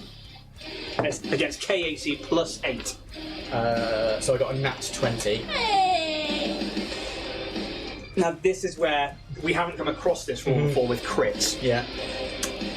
If you crit and you don't beat the AC, you still don't get it. You would get a normal hit on them, but this you're going for a disarm. Yeah. The KAC is 24 +8 would make that a 32. Jesus. Combat maneuvers are hard to yeah, get off yeah, in this yeah. game. Bear goes I to think too. latch on. Yeah. Just Why would you use those? I actually have to agree with you. Yeah. There's one or two that you can get if you're like a soldier or if you're an operative, but that's it. It's really hard to do. You get cool shit for it, but it's actually getting it off is like it's almost not worth it. Yeah. Unfortunately, Bear grabs on, but it moves in such a weird, viscous way that it almost like pulls Bear in, and Bear has to let go before they're pulled into the ooze. And I think being a piece of technology and this being a scavenger slime, it knows how it's that's dangerous. Yeah, with that would be my go. Okay, so next up is going to be Kaz. As you watch Bear like lunge forward and try and grab this other weapon, you see maybe like the first red star glitch. The other one is actually it's an artillery laser. And that is this, is it? That whole thing there that's glowing is the scavenger slime. You just never get a break, do we? No. And I'll, as a swift action, using an allied surge, create my blade. Yep. And then with my move action, I'm going to move up to it. Okie doke. Exactly. I only need to do 5 foot. Yep. Because of extensive reach. Yep. And I'm going to take a hit. See what Take a hit. You know it's KAC. Yes. Now there's a spare hero point. I kind of want to give it to myself, but I don't think that's fair. I like wearing it. With fidget toys on They are, them. right? I've been like twizzling and whistling. Whistling and whistling and all that. 31. But I'm doing it. 31 hits. Kaz, tell us how it goes down. It goes down. Yeah, Timber. There it goes. I don't know how a hit goes down. I think because it seems like it's fairly like a not moving target at the moment. Yeah, it's still kind of like bringing itself back together. Yeah, I'm just going to go for the just stab right into it rather than taking a slash at it. As about 20 points of slashing damage. Okay, reduced to 10. As you slash into it, and there's like a familiar feel hitting this like there was with the Sentinel Observer. This thing's managed to like find adamantine plate, maybe from some of the bulkheads, and it has like bought it in. And like as you hit it, it reacts. And it's like shh, and it creates this like armor area. You still pierce through a bit of it with the sword, but like yeah. Okay. That's me done. Okie day. 10 points of damage from Kaz, Umbra. Actually, no, you're around the corner right now. As you come out of this corridor and you begin to look around, give me a perception check. Find it. Rolling rocks! What did I say? See, this is the thing. When it's big numbers, I panic. So that is 19 plus 13. 32. Thank you. Okay, yeah. You come outside, you see people running to your left, which means that the danger must be coming from the right. You're used to Absalom Station, you're used to this kind of thoroughfare. You know it's pretty much like a two-way street. And you start to see like the shots going off from around the corner, and you can probably see from where you are just the edge of like this ooze. And you can also give me an engineering check. Engineering. There we go. That's not very good. Oh, it's a 9 and 12. 12. You're not sure what this creature is, but you definitely see that like some of the like laser blasts have come off it. You are free to take your turn. So I should point out, just like D&D, you have a standard of 3 actions. A movement, a standard action, and a swift action, which is essentially a bonus action. There is a tab on there called Quick, which you will be able to see like certain actions in there. So things like firing a weapon is an action, moving is a movement, which is your movement speed on your sheet. But also you can take things called full actions. A full action is to sacrifice all of them individually to go, right, I'm going to spend a full action to shoot twice, let's say. You would take penalties to shooting twice, but you're crit fishing. Or to sprint, which is to run 4 times your speed in a straight line for as far as you can possibly go. There are other things on there as well, but the basics of a TTRPG are still there. Movement, action, bonus action or swifty. Okay. So movement is just your full speed. So like I've got 30. Yeah, can move so 30. I'm going to move 30. that way. Which if I stand up, I still can't reach. Like I know my arm. Like in a straight line, you want to go just straight out. You want to go more over here. More like diagonally. That way. Yeah. So you could like be potentially. Yeah, that's there. Yeah, that's perfect. I'm not sure how this works. So I have got a solar weapon. Yes. So I haven't got it out yet. It's a free action for you. Oh, is it? So your solar mote Gonna write that circles down. your head, tells you what class we have here. Magic. As the solar mote floats around your head, it's a free action to grab it and basically draw it. I believe usually though, it is part of your movement action to be able to draw a weapon, but for you basically as you start combat, you just grab your solar mote and tell us what it looks like. Oh, it's really cool. So I guess as she's like running, she kind of like she doesn't really need to reach behind. It's just for flavour. She just thinks it's cool, and like draws out essentially this kind of light appears, and it's basically a baseball bat. So it's a shining baseball bat, and around it, it's kind of almost like crackling bits of energy, almost like how like when you have baseball bats covered in barbed wire. Yeah. It's like imagine that. the barbs are like little stars. Yeah, like your but it's like kind of freckles. like kind of a bit more like a bit more dangerous. Oh, dangerous. Oh, she's a dangerous woman. Yes, it's like a bit more like bloody woman. So that's the vibe. It's I love that. It's great. Yeah. Okay, so you can do that as part of your movement action. Now what? You can take another movement action to move again. Yeah, I so think you can I'm trade gonna- your regular action for another movement. So I'll just do another 30. Going towards under the stairs I and think around so, here. yeah. I think under the stairs makes more sense. So I'm So not you have to go under the gangway. in the open. Okay, As I think you guys start seeing maybe like a flash of like yellow start like running out from like one of the other entranceways to something. But you're not sure. Bear lets off an artillery laser. Threat incoming. Threat neutralised. Oh no! You see the steward's badge like splattered with blood. Oh dear. And then what would they see? Can they see me from I here? think that some of them can definitely see you from where you are. I don't know if I've got my Kaz with this like plus 13%. yeah. Kaz definitely can fucking see you. Yeah, I think I'm in. Got my eyes on you. Bloody woman. Weird. Oh. A woman! There's a woman in here. In this economy. I've recently kissed one. I know about women now. Mansplaining to TJ. Down to synthetics. You It's the see. nature's model.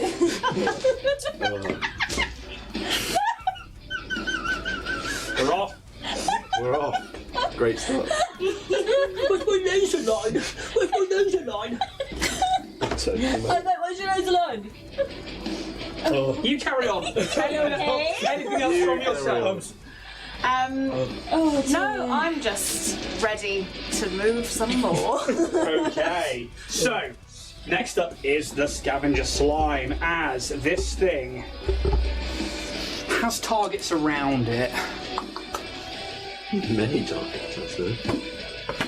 Yeah, you watch as like a pseudopod of this like red glowing slime just like lashes out towards the closest individual because you kept yourself at distance, which is on their right.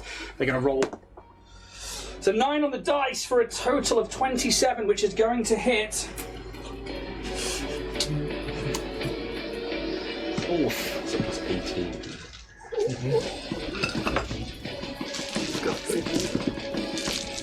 Oh, I don't know the amount of dice you can roll.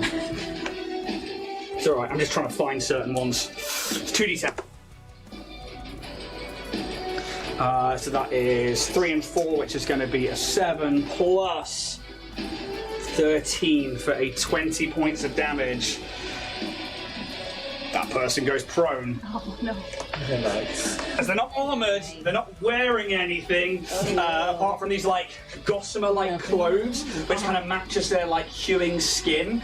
As this pseudopod comes out and just like latches onto their face and just slams their body into the ground, and you hear like an audible crunch, and the pseudopod back into their body.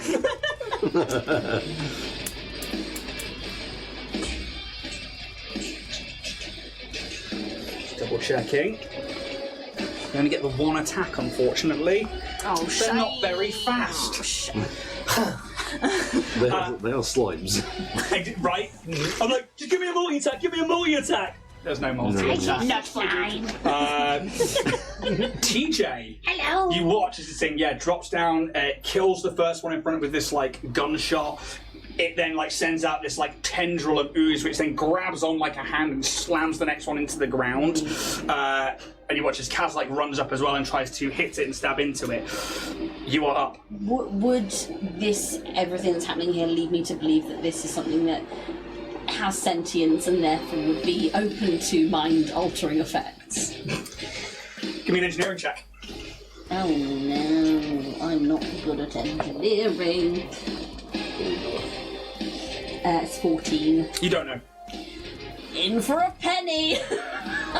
I'm going to, as a standard action, try and use Dispiriting Taunt. DC is equal to 10 plus opponent's total Intimidate skill bonus, or 15 plus 1.5 their CR, whichever is greater. As I'm going to say, I've met bacteria wang scarier than you.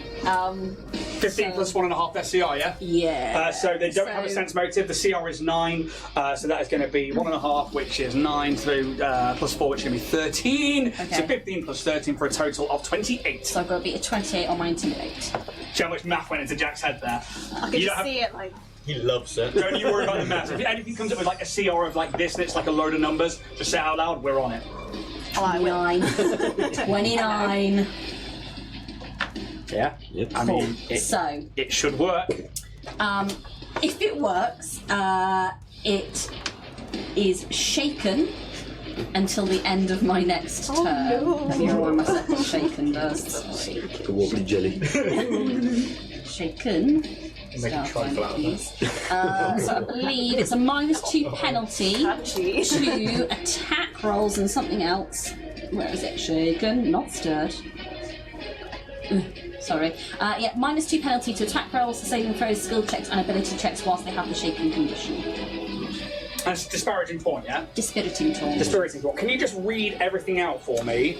As a standard action, you can taunt an enemy within 60 feet. Attempt an intimidate check with the same DC as a check to demoralise that enemy, though this isn't a check to demoralise, so you can't use abilities that would apply to a demoralisation attempt like the Rattling Presence Expertise talent. If you fail, that enemy is off target until the end of your next turn. If you succeed, the enemy is instead shaken until the end of your next turn. This is an emotion and a fear effect. It doesn't say anything about an intelligence score, does it? No. No. So, that's in your favour, because ooze immunities. Yeah. Who's the one? So this is again something that comes up is that certain classifications like Yes. beast monsters, they all have their own immunities. Yeah. So Yeah. we've come across this recently with constructs where they're Yeah. not bothered by mind affecting stuff. Same with undead. No point, they don't have a mind, all their mind affects Yeah, stuff. I've been really useful lately. Oozers are immune to the following effects, unless the effect specifies that it works against oozers. Critical hits, paralysis, poison, polymorph, sleep and stun, gaze abilities, illusions, visual effects, and other attacks that rely on sight. Attacks. Flanking. Oozers are unflankable. Fucking hell. That's it. Yes. Your Hey. taunt goes off.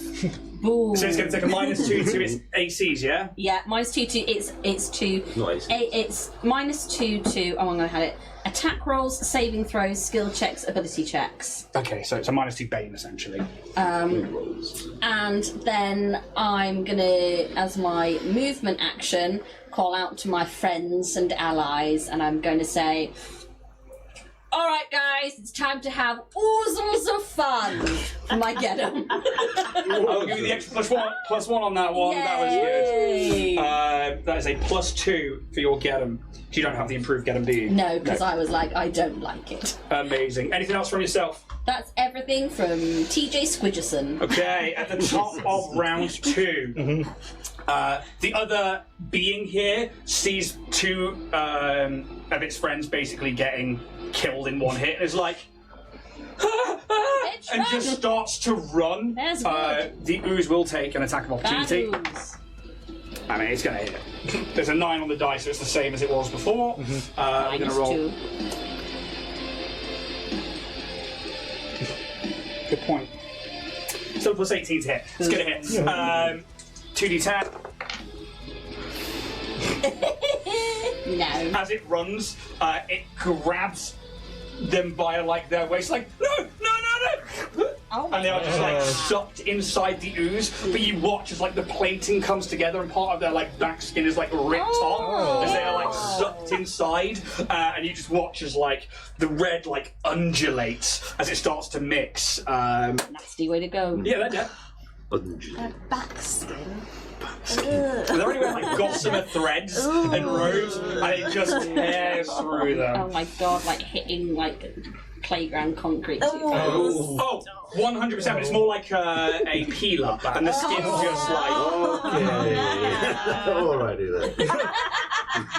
Pairs top of the round, they haven't used their reaction though, so it is up to you. Got a +2. Yes. I'm gonna. You just see out of the armor, this little like bracer starts like appearing around, and you just kind of hear as the rockets kind of fire out. As my rocket bracer tactical. Okay. Tactical. So that's Tactical bastard. That's a 28 to hit. Hits. Sexy. Thank you very much, TJ, Not for the you. +2. Oh yeah, fine. There's me saying that you're like, no. No. You don't get the +2. Not for Fuck off. best. That is 8, Tactical. and Is that not then enough? burning and fire. It's 8 burning and fire, yeah? Yes.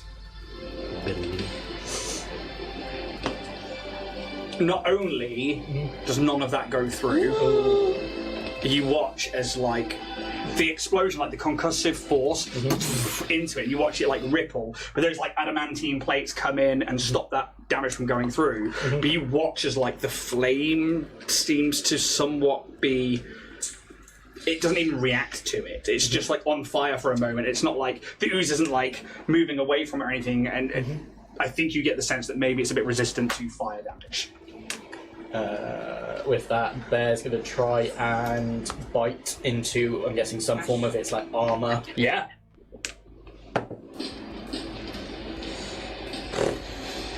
Fourteen, 17. Misses, I'm afraid. That's fine, and then you get Bear to move back out of the way. Yeah, so like they would Bear, yeah, put it back to where you were. Yeah. It's like they run forward, try to bite, they hit some of the plating, nothing happens, and then like bounce off it and come back to you. That is everything, yes. Kaz.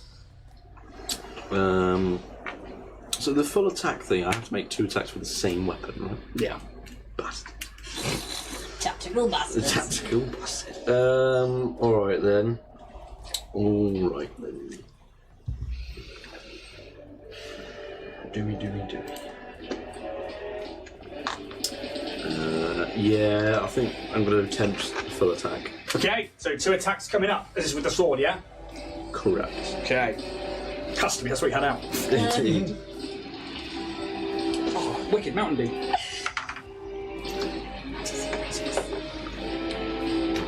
Plus your 1.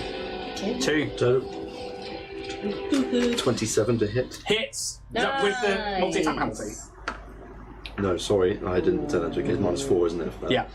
27 with the 23. Misses, I'm afraid. Yeah. Fuck. Correct. Better, that's fine, that'll hit. 13, 2, -4, 28. Hits. Yay! Well, at least got 1, that's fine. 27 points of slashing damage. Ooh, okay, good. And 10 of that is negated. Okay, and how's it look as you like bring the sword in again? I think Kaz like spots another gap in the adamantine plating that it's got on it. Yeah. And it just chooses that moment to strike and just trying to pierce through the slime's Yeah, abdomen. and I think that definitely happens. And again, this plating moves like it's on water, and it just shifts across like it's floating. But you manage to get in there first and pierce some of the ooze, and you just see it like towards you and back again. Anything else from you? That's my full action. That's me. Is it water-based? Hello. What does that android friend do? Question. Hello. So I have my graviton photon thingy. Yes, so I should have pointed out you can attune for free as a free action at the start of your go. Cool. So we could say that on your previous round you also did 1 point of attunement. Yes. So I think I'll I'm gonna write it down here because I don't know where to mark it up on my sheet. That's for later. One attunement. So I'm gonna graviton attune. And how does that look around this individual? Like, does it have like an aura to it? Yeah, I think it's kind of almost the kind of stars that are kind of going around her head are kind of a bit more like pulsating. Yeah. Because it's got that kind of like gravity field kind of vibe. Yeah, there's almost like a kind of shimmer that kind of Like kind of like heat shimmer. like a heat haze. Yeah, forces yeah. like the bending of like light and time. Yeah, for sure. So yeah, she's going to be graviton attuned. Which would bring you up to your second point of attunement this turn. Yes. Okay. So Sure thing, Jen. you basically get one free each time you're in combat, each round, and when you get to your third one, you can like release your zenith, which is like the top power. There are other ones you can do with less points, but you're like getting to like round 3 as you're like, I Jedi powerful. But I can use like because I've got like one like the first level of power. I can use that like. As long as it's not the zenith, yeah, and it says. I don't think it is. When it says like, and it will say in the description Yeah, if you're it is. attuned or have X amount You're of attuned or points. fully to that's fine. Yeah. Okay, so I'm going to do that. I think first, so I'm going to use the Draining Agony power. Okay. Which is, so you can increase the suffering of those who would oppose you. It says as a reaction. Can I just do it as a normal, or do I have to wait to do Read that? the rest of it for me. Yeah, so as a reaction, while you're attuned or fully attuned, when a hostile creature within 30 feet of you takes damage from any source, you can add your Solarian level to the total damage the creature takes. Once you use it, you can't hit it again until the next time. Rest 10 minutes to regain stamina points. If you want to say, as Kaz made that strike, that you're using your reaction before your turn, I will happily that's say like- that. yeah, but in future, because you're going to get your reaction back on this turn as well. Yeah. I'm also being generous because you're brand new to the system. Thank you. That will change. Yes, I know. Done. But yes, so as Kaz, because you've not even taken a turn yet, so like Kaz like goes in with this strike, you see it hit. Yeah. How's this look? What happens? I think again, it's that kind of like it's not very obvious. It's that kind of like radiation of like kind of pulsing energy that kind of just comes from her and just like like towards the Jenny. Does it have a distance on it? 30 feet. So I think I might have to move. That might be. I might have to move up to it and then. To the base. You are out of range for it anyway. Shit, that's fine. It's also a reaction. No so you can... worries. Well, you know what? I know now. Yeah. But it means that moving forwards, you will know. That's fine. Okay. Well, I'm just going to go up to it then. You're going to get right up to it. How much your movement speed? 30. Okay, so 30 will actually put you 5 feet away from it. Okay. Is that a good place to be? It means you're not in melee. Yeah. Unless you've got reach. Give us a sec. Sorry. No, that's quite alright. You're new to the table, new to the system, there's no pressure. Yeah. If you don't get it right, though, we will ridicule you. Okay. In that case, sorry, can I do half one? I don't want to be that close to it without being able to get into melee. Yeah, it's fine. Yeah, and then I'm going to just, probably just going to hit it with my rifle, which can I take out? Or, Yeah, so as part of a movement action, you will have a base attack bonus of +1. Don't worry, this will all take a while to sink in. Yeah, it's a You lot. can bring up your weapon as part of movement. I would say that, like, you know, that's not a problem. You can, like, throw the solar remote into the air and just be like, right, weapon out. Yeah, cool. I'm going to try and hit it. What's the weapon? It's a subduer rhyme. I'm gonna Nice. Little pistol. So that's Oh, you don't need to put the other one away then. You can literally like bring it over with the left hand then. Cool. Fab. Do math, Siobhan. Okay, so that is a 29. 29? Definitely hits. And So, Okay. on the basis, Well. I will point this out for you as well. Yeah. There should be Oh, actually, it'll be, a little I light know here you to mark know. your ammo off by hitting the minus button. Yeah, just one. There you go. Yeah. And then it should have your damage there as well. I don't know you. I've been watching a lot of King of the Hill recently.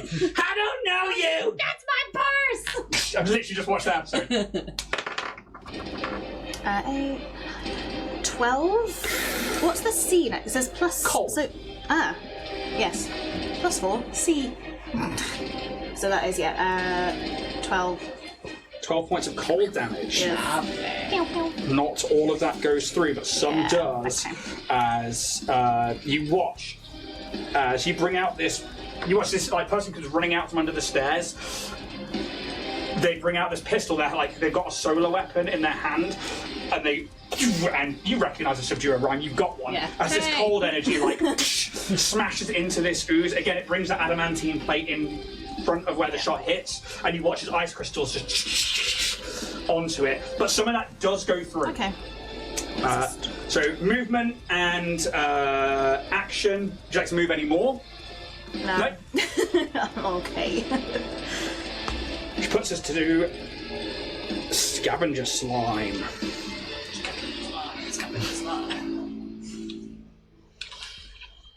Gives up. You've actually just done damage to it. Kaz is over there. You've got reach, haven't you? Yes. That's annoying. It wouldn't know. It doesn't have an intelligence score. No. I know nothing, Mr. Forty. Reach for the slime. You are, however, technology. Yes. So it will move. I've got technology on me. Yeah, but you're not a construct. I have about a You're an billion cybernetics, though. abomination. You do. You do. But I think, let's get Siobhan dead in her first session. You got a backup, right? You do, you go. I mean, it's got 20 foot of movement. Hello. This thing moves faster than you expect it to move. Take an attack opportunity. You have reach. You can take that attack opportunity. You damn right I will. I don't know if that's on there. No, that's just fine. Oh, I missed. Whoa! What did you roll for that? That's a 1. A natural 1, you say? Oh, Thinking about getting your kisses, weren't you? no, no, it's just get me all riled up. God damn. It is like... It's like, I imagine Kaz is wearing like spandex with like armor plating on it. It's just a fucking ooze. Augmentation. Is that a subduer rhyme in your pocket or you're just having a zooey? This thing... It almost becomes snail-like as like the ooze comes out the front and leaves like the adamantine plate to one side. As you like go to take the swing, you just hit the adamantine plate and it just moves up to you. Hello. At that point, though, I'm going to say that during its movement it does this because you said that we can split movement apart. And there's me thinking raw. Always thinking raw. Oh, yeah. As it gets about 10, just outside of your reach, that artillery laser on like almost like a turret of jelly gears up and it will take a shot at Kaz because you did try and attack it. 6 on the dice. Plus 18. -2. Plus 21 for the artillery laser. -2. It's not 18 then, yeah. So that is a 27, 25 Correct, that hits. against your EAC. Yes. Hits. Oh, that's a lot of damage. Come on, man. Come on. We didn't get a long rest after our battle. No, you did we? didn't. That's right. Only one of you is at full tilt. I think Kaz is alright. Kaz probably got like a million everything. I'm alright. And I'm about to get. I've got 4 HP. 3d8. Not so full stamina. Show off. 2 plus 7 for 9 plus another 5 for 14 plus 9 so that is 23 points of fire damage. This thing just and like these bolts just like launch towards you. Obviously you have dermal plating, so that's going to negate 4 damage of that. It is going to negate 4 of that, yes. Anything else to negate some damage from that? No, because I used my reaction just then. Awesome. So you are going to then take the rest of that as fire damage. Brilliant. As you watch, it's like the ooze itself like charges and pulses red, and then the artillery laser fires the same colour bolts at you. It hits in, and that is a pretty big hit. TJ, you are up, and then it finishes its movement towards you. So, It's not getting me. No, it's attacking Cal's on the move to you. Oh, okay. so Can't attack twice, you see. oh no. Otherwise, I would. Yeah. There's only one way to learn this game, and it's through losing. So it's still demoralised. At the end of my turn, I'm going to combine my movement and my standard action together using my lovely microphone, and I'm going to sing into it for my get 'em attack combo. It's spoopy and it's gloopy.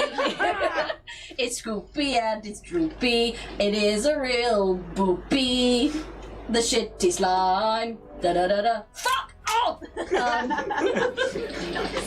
So that's going to be a get 'em. Yep. And then it's going to be my attack. 22. I'll give you the extra +1 because that was a good get 'em. 23. Against It's sonic damage, so EAC. EAC. the AC is 22. Yeah. It's So harder than it is against energy weapons. it's going to be fucking shit. 6 points of sonic. So foul. Nothing goes through, I'm Yeah. afraid. And again, like, you hit into it, and those plates, which are still in place from where it's moved around from Kaz, it hits, and you watch the sonic wave go over it. You think that would normally do quite a bit of damage, Yeah. like make an ooze jiggle, but those plates... I want to see a jiggle. And fold. Can I do the reaction now or no? Yeah? So it's the +9 to that, would it be? Yeah. Yeah. Yeah. So 6 points, was it? 6, yeah. So +9, so it's another 4 off that one. So 5 points of, and it'll be graviton, yeah? So it's going to be yeah. force damage, I believe. Yes. How does it look like then when you amplify the damage on this attack? Yeah, it's kind of like sonic, kind of like waves, almost like you know when you have bubbles in water that dolphins like to play in, Yeah. but it's not water. It's just air. It's like kind of pulsing towards, and just like kind of. Okay, so that goes towards it, it then hits, and like, you see this ability connect with your shot, and then you just watch it into like the center of it as the gravity of that situation then like forces the damage, and it like punches through the plate a little bit, and you then watch that ooze like ripple through. Yes, jiggle bitch. Thank you, dear lady. It's not much, but it definitely helps. Top of the round, we're going to go to break. We'll see in about 10 minutes time. Yeah. I had the mic muted anyway. So like, teenage images of yourself. Yeah. I've laughed at yours a lot. Yeah. I've openly pointed and laughed at you. Have you seen mine? So do I. Only a very few. Yeah, there aren't that many of me, but there's a few. There's like, one of my favourite ones, which is cringeworthy, is I must have been 11. I just found Slipknot. Oh, yes. Oh wow. Slipknot. Slipknot. Slipknot. I found the Slipknot and became one of the maggots very early on. Yeah. And like the whole rumours of like, oh, they throw up in the mess, they like huff dead crows in jars, and they fucking throw up in the mess, they rub on their face, and they no. Yes. I was sold from the word Sold, go. yeah. I was like, Get me in. That's a bit of me, that is. that's Yeah. so against the grain.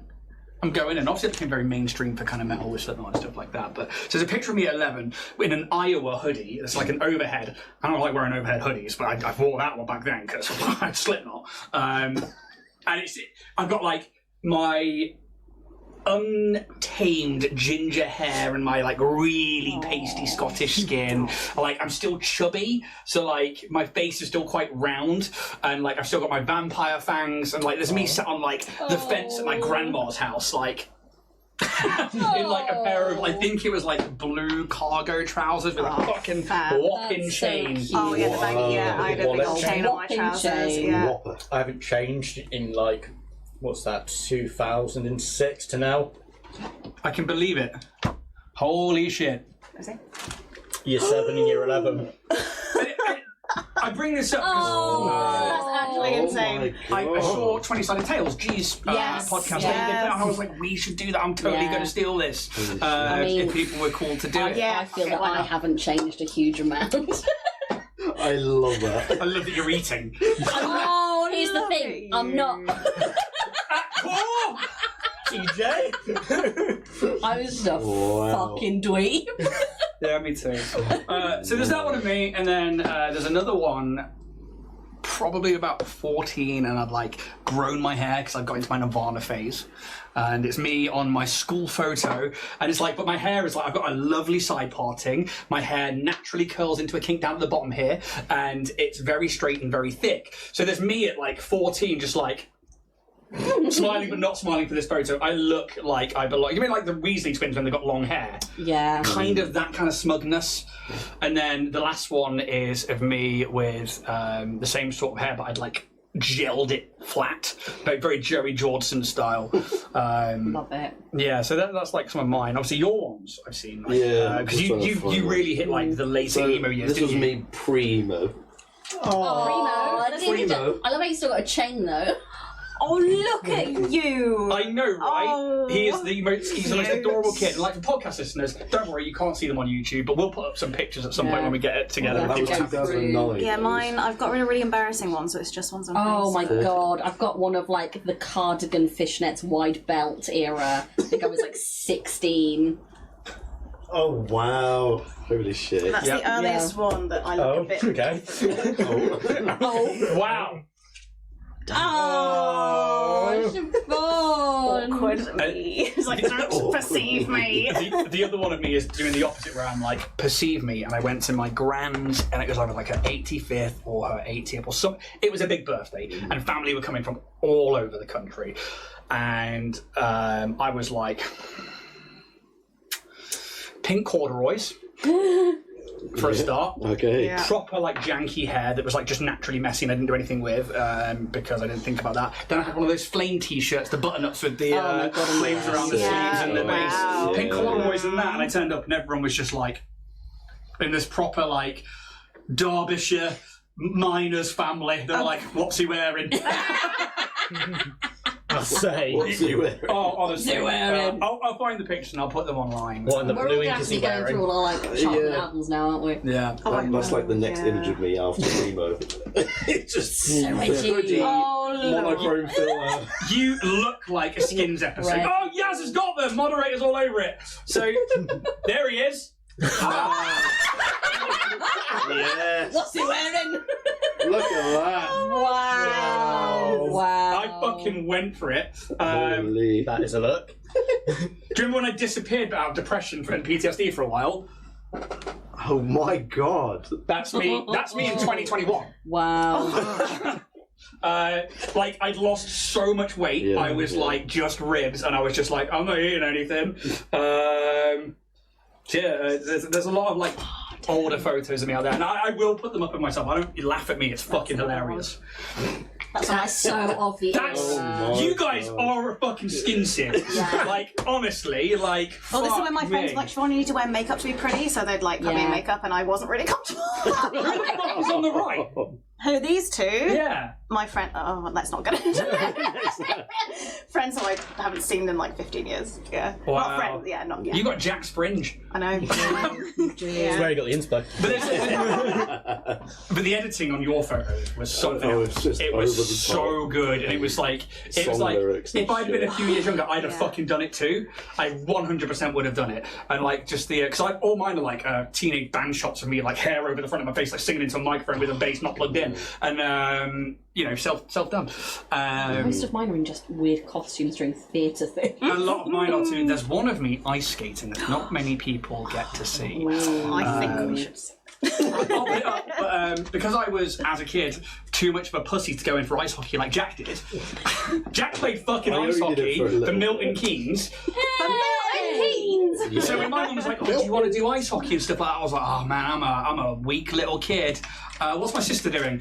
Figure skating. I'll go and do that." So there's a picture of me in like sequins and stuff. Oh, or, I need like, to see this. Figure skating out and stuff. I competed and everything. Yeah, not to my sister's level. My sister was on Team GB for the TGP for the NHS. Practitioner. for the synchronized skating. That's why I can't get an appointment. They're all out on the ice. The Winter Olympics, but so I just thought when I saw G's podcast had done that, I was like, 20-sided tales. Go check them out. yeah, you really should. They're lovely, lovely people, and they are fantastic storytellers. So please go. Yeah, and check them out. I think more podcasts should jump on that trend because I think that's really fun. And that's kind of what I was going for, realistically. Yaz has got one of me here as well, just all neckbeard from when. I think that's Michael. Whoa. Holy shit! Makes you look so different, man. Hello, Sasquatch. Right? It's how it's all like. Just, all my beard is here on the neck. And then a little bit. Yeah. Yeah, That's just fucking awful. That's Benji, apparently. Is it that? Whilst watching live, I'm like, I don't think that shirt made it to Benji, did it? But, all right, there you go. Spain. There you go. Yeah, so there you go. That's different stages of me over the year, and then you got to see me egghead as well. Yeah. Me old again. Yeah. We should probably jump back into the rest. Sorry, I just needed to read that. Fair enough. We're going to jump back into the rest of the episode. Give me 2 seconds. Talk among yourselves.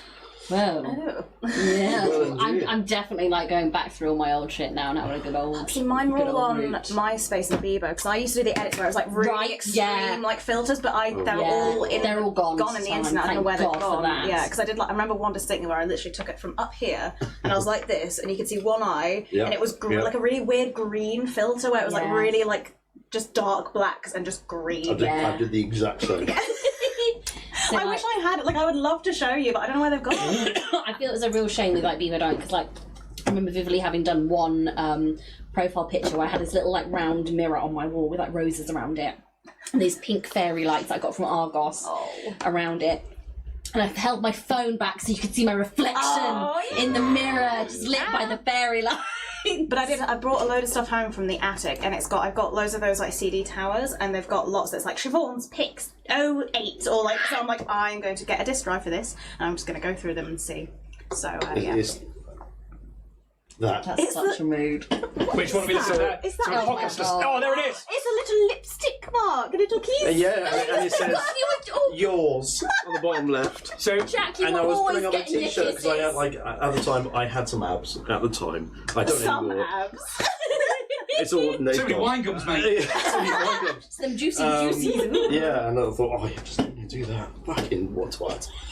This teenagers think they know everything. They know fuck all. So, because my favourite one of you is the things I do for you. Yeah, that was one of So one of my favourite things to do was to. I don't think I've seen this one. So one of my favourite things to do was to go to your social media profile and just go back to your very first picture and just like it, because I think there's nothing more hilarious than doing that. Because you're like, oh my god, how far back have you gone? And one of Jack's ones was him, emo years, in his black and white, so white t-shirt, black sleeves, banana curved belly, inwards, not outwards. Boy had abs back then. With his proper dyed black fringe, and then it just had him to one side, and then it had in the red the things I do for you. Yeah.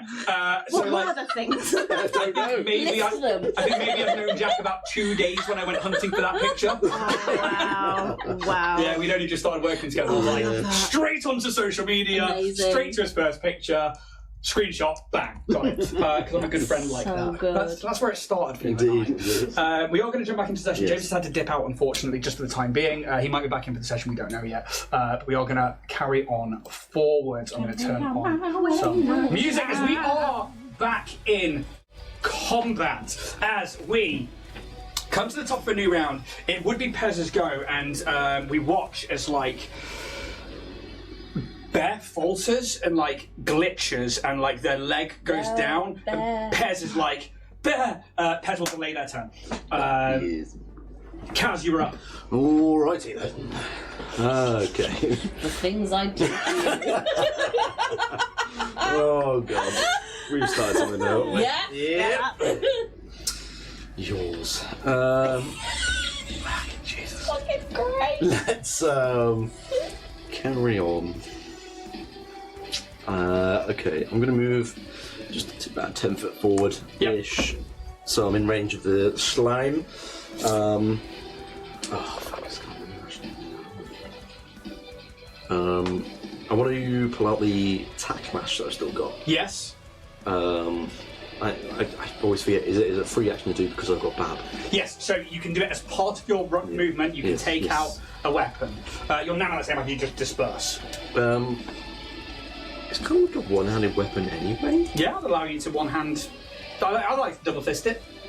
Ooh, indeed. cheeky. So I'll keep the sword out in one hand, and with the lash, I'm going to go out for the attack. Out on the lash. Out on the lash. Not too bad. You alright, mate? Yeah. Um, I'm fucking listening, mate. Okay, well, just make sure. 27.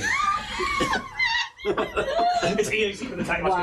it's electric your one. Oh, I stood up too fast. Ooh. Yeah, like, woohoo! Yeah!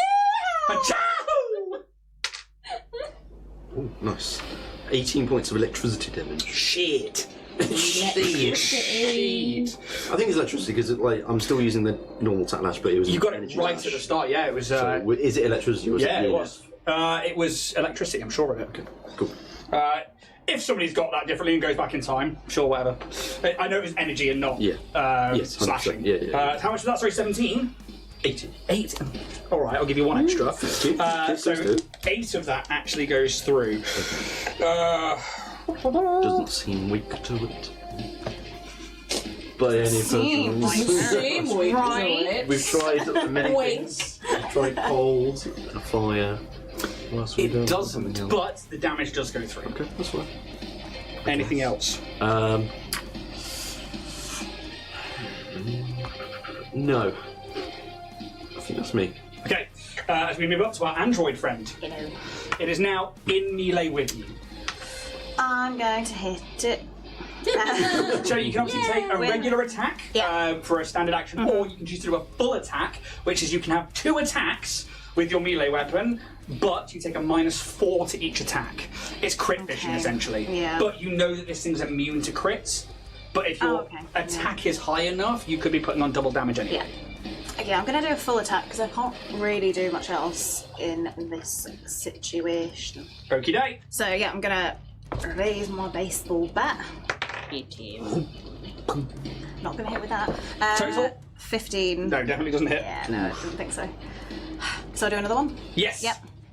Please. Was it 1 round, by the way, for your Yeah, he's gone now. next attack? 14. No, wait. Should be way higher than that. Maths. What's your plus next to your It's a scenario? plus 12. I don't know why I said it was 3. That's my initiative. So that is a 23? Yeah, 23. Just misses with a 24 AC for kinetic, I'm afraid. As you how does it look as you swing with the bat? I think it's quite...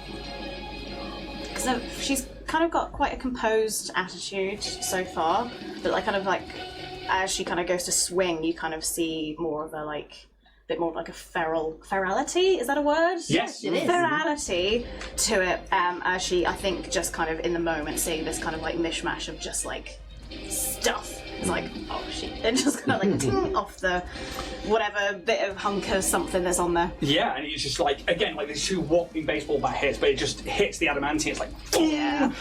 thong, and you guys watch as this. I mean, you described how you looked to them, didn't you, as well? Yeah. Do you see some of the stewards' colours? You see a custom uniform, and you see this bat. As I imagine sparks and stuff, stars and that barbed wire, almost and crackles. That would also be your 3rd attunement point. Woo! Super Saiyan time. So I think, is that me? It's an action to do your zenith, but if you want it to on your next turn, then we could look at doing that. Yeah.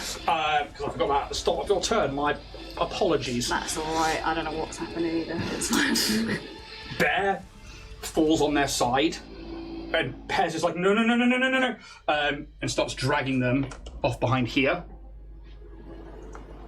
That's not proud. Kaz, you're up. Okay, that was back to me. And what about TJ?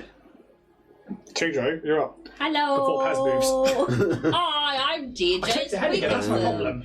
I wasn't ready. Hang on, let's think about what I'm going to do. Okay, let's do another get 'em microphone combo.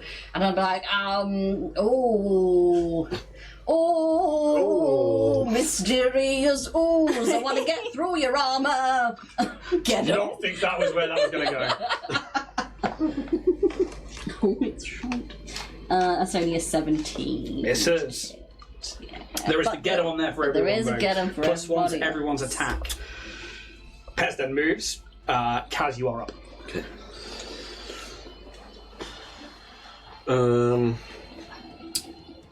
I think seeing that the lash is no more effective, we'll just put that away and just go for the attacks with the sword anyway. Sorry, it's plus 1 or 2 if you get One. Cool. I'm going to go for a full attack, please. Okay.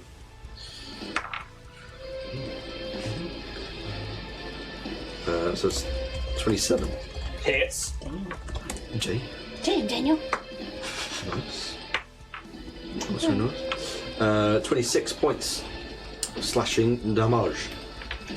Okay. And might not hit. So this one was 8 plus that. What's that one? 24 to hit. Hits. 22 points of slashing damage on that one. Swing, motherfucker. Swing, motherfucker. 2 massive hits as you shung. It hits that adamantine plating again, which reduces some of the damage, but you're starting to see chips coming away and it's starting to move in interesting ways. Definitely taking some damage. That is me. Back to yourself. So can I do my big boy Yes. graviton thing now? So this is your I should say as an action you unleash your. So the Zenith Revelation. Oh. So this is called All Shall Kneel. Oh. I know, saucy in it. So this is generate an aura that brings your foes to their knees or similar joints. Well, this is why I was like, oh, do I use this? Because I don't know if this is going to work. Okay, It's got armor has joints. Similar joints. When you're fully as a move action, you can generate a 20-foot radius aura of submission. An enemy that ends its turn within the aura must attempt a fortitude save. On a failure, it gains the overburden condition to the end of its next turn. Nice. Okay. So it's an enemy, so you could. Yeah. Overburden. We good, bro. You good, bro. We'll see. I like this one. Yes. Okay, hang on. That's the first impression. Do you know DCI gin pose? I don't believe I do. Oh no! It's not immune to overburdened.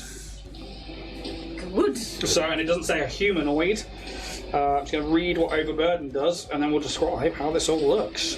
So, in fact, actually, why don't you describe to us how this emanation looks Ooh, how as you does it release look? this gravity energy from you? I feel like because this is almost how I see this being flavoured is that the gravity is just becoming there's a section of gravity that's just becoming so overwhelmingly heavy.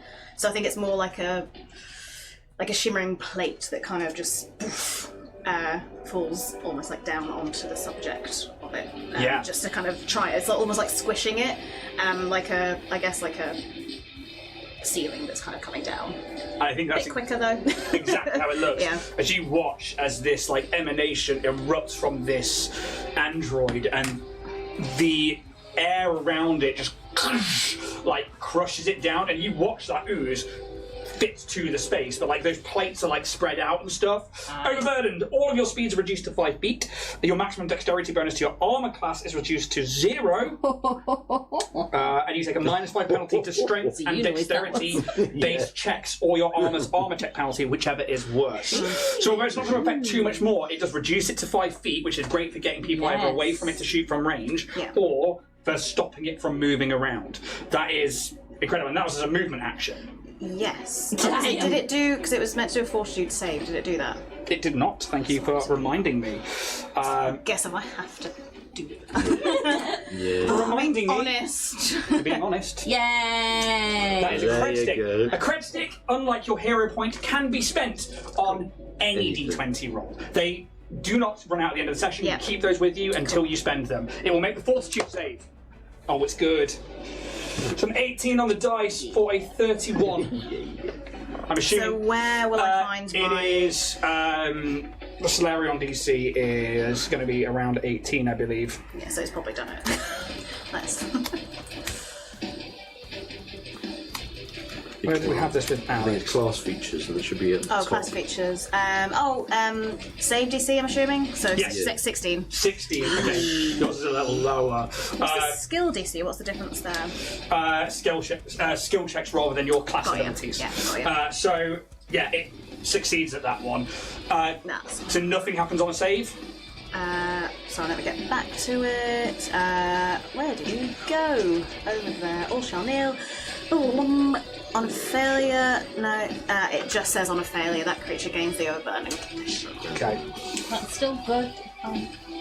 Just overburdened. On a failure, Oh, on a it's failure, on a yeah. success. Yeah, So it it like does. So there's squashes nothing it on the down, successes, yeah. And I think because it's an ooze, it fills the space and it's not as affected by like the crushing gravity. I think it would stay down though, because that affects. It says this aura lasts for 1 round plus 1 round for every 4 Solarian levels you have. So 3 that's rounds total. 3. So that was. Let's just do a little tally chart. Ooh, cool. That's good. That's Yeah. a really. So we've got it another 2 chances. I guess, that so. could become very. Yeah, because it was Notes taken. risk versus reward level. Yeah. So this is fine. It's because I mean you would have made the roll anyway. It's an enemy that ends its turn within the aura must attempt to fortitude. So it's That's fine. yeah. So I forgot about Trust that. me, it Detail. can move 20 foot. Yeah. It's probably 20 foot aura from you, yeah? Yeah. 20-foot radius. Yeah. So that is all of this area. Yeah. Shit. As we move to that particular skirmish line. Now, it saved that one, so I'm going to give it its full movement. Yeah. However, your constructs and you are right there. It is going to take a full attack at you with the pseudopod. That's it. We'll take. Did you finish your turn? My apologies. Yeah, you only took a movement, didn't you, to do that? Hit him. Take a swing with that bat. Right, better. Hey, better. I respect women's choices. He just mansplained your Yeah, thanks for mansplaining. Yeah, come on. I mean, Jack famously hates women. Yeah. I love that on this podcast. Jack's going to be renowned for hating women. Couldn't be the most. We literally, once you said, "What's Jack's worst quality?" He's too nice. Right. 11 again, so that was a 23 to hit, so that doesn't hit. It's going to miss, unfortunately. If it was overburdened, though, that would have really. +1. 24 Hit. to hit. You guys. There you go, lady. Remember, you also have your hero point and you have your. I just talk. Yes. I will. Which is so good at. But that hits, right? Yeah, 24 hits. So that is 3d6 plus 12. So it says 3d6 plus 12, and then it says and 1d6. What does that mean? So you've got a weapon fusion on there, which gives you another d6 on top of it. So 4d6. Yeah. Yeah, cool. 5, 9. 9 plus 12. 21. Thank you. I honestly, when I see numbers, I panic and I'm like, I can't. Yeah. I just can't look do at him and this. say the numbers now. Yeah. Yeah. Because he loves it. I do. What was the total? Sorry. What was it? 21.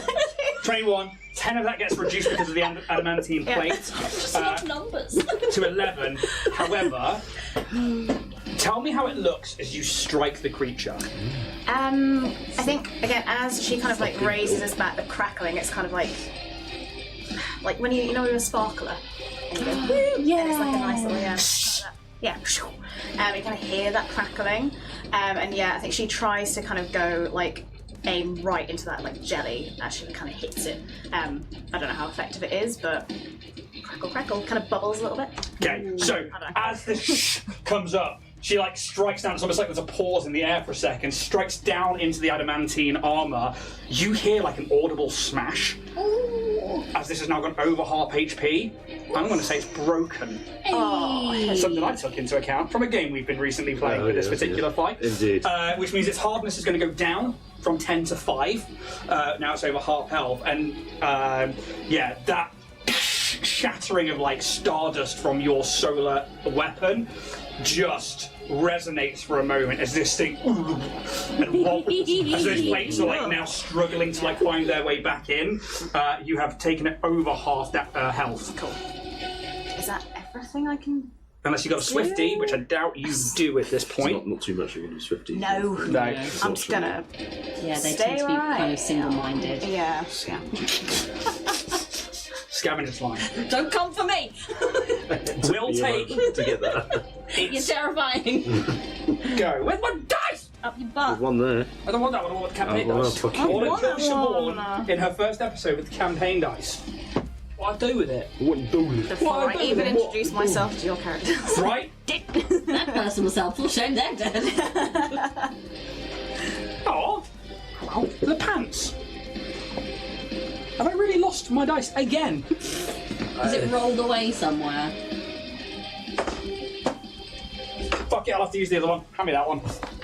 I'll do it then. If you need to dip in and out, absolutely fine. So, going for the full attack on you. First one. Natural one. Lucky. Second one. Try it. Only a 6 on the dice plus 18 for a total of 24 against your KAC. I'm guessing it meets it. Meets it, beats it. Yes, because I've got 24. Yeah. Okay. Pez, you are currently delayed. So you can jump in a second, or you can wait to take your turn. Up to you in a moment. If you are going to take 8 plus 13 for a total of 21 points of bludgeoning damage as this first pseudopod comes up. And how do you deflect the first one for this natural one? I think she kind of really definitely just like dodges out of the way, just like a duck and weave. And then it comes back at you and like smashes in for the 21 points of bludgeoning damage. That'll come off your stamina points first, and then your health points. Oh, okay, that's all right, isn't it? That's all right. That's what? So how much? Sorry, how much damage off my stamina? 21. 21. Okay. Maths. If you click on the number, so actually on that, Yeah. you can just Yeah. if on like tablets and stuff, you Yeah. can click on it. You can just press okay, 24 and minus it. Okay, well, I'll just, just do that one. Does the maths for you. And then I will roll a fortitude save at the end of its go, as it's remaining in this area of gravity oppression. 14 plus, right, it's going to, with a plus 13, it's going to make it to past that 16. Boo. Boo you whore. Or such a slutty little loose. That's the end of the scavenger slimes go. Obviously, TJ can go, or if Pez wants to jump in, absolutely fine. Yeah, so as a move action, I'm going to use my tactical analysis. So I need to beat a DC of 15 plus the creature's CR.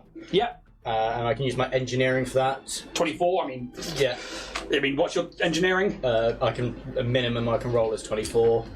Oh, so you got plus 23 in it? Yeah. Yeah, okay, I so got you 33. automatically pass. Yeah. What happens? So essentially I get to know about this creature using my engineering with this until the end of my turn. Any weapons, special attacks, ignore 5 points of target's DR and energy resistances, but as my move action I'm going to use it as another, as my action, I'm going to use that as a move action to pass that information on to my team. So Cool. essentially I'm going to see the slime and kind of be like, well, I know what it is using my engineering, I know how it works off different technologies, and I'm going to share that information with the group. Okay. So, first thing that happens is, like, you get Bear back up on all fours, because I just said that she was, like, faltering a second. Yeah. You're like, what the fuck is going on? Yeah. And you, like, took her to one side, so you delayed your turns. Yeah. She's now all back up and working again. Okay. So what information do you get? So if it was just me, I'd get a +1 circumstance bonus to attack rolls against the creature. Yeah. And any weapons or special attacks I make ignore 5 points of the target's DR and energy resistances. That's But perfect. as my then normal action, I can Relay spend the it to turn move one. it. Okay, so I will tell you now then, it recently just, its armour got broken, so it's now down to damage resistance 5, so you're going to automatically pass that with that information going around for the next turn, was it? Or just from now on? Till beginning of my next turn. Cool, so for a round, it does have energy resistance to fire of 10 as well. So if you were hitting the DR and the energy resistance, which is what you saw earlier, it just absorbed that fire. I will also tell you now, it obviously has an artillery laser on it, a red star plasma. It is also dealing a lot of fire damage, which you can imagine is why it is energy resistant to that. I will move Pez to that initiative order just there. And for Bear, it's just a case of kind of getting like system reboots and trying to get all the like the bios and diagnostics sort of like running back up. Yeah, easily enough done.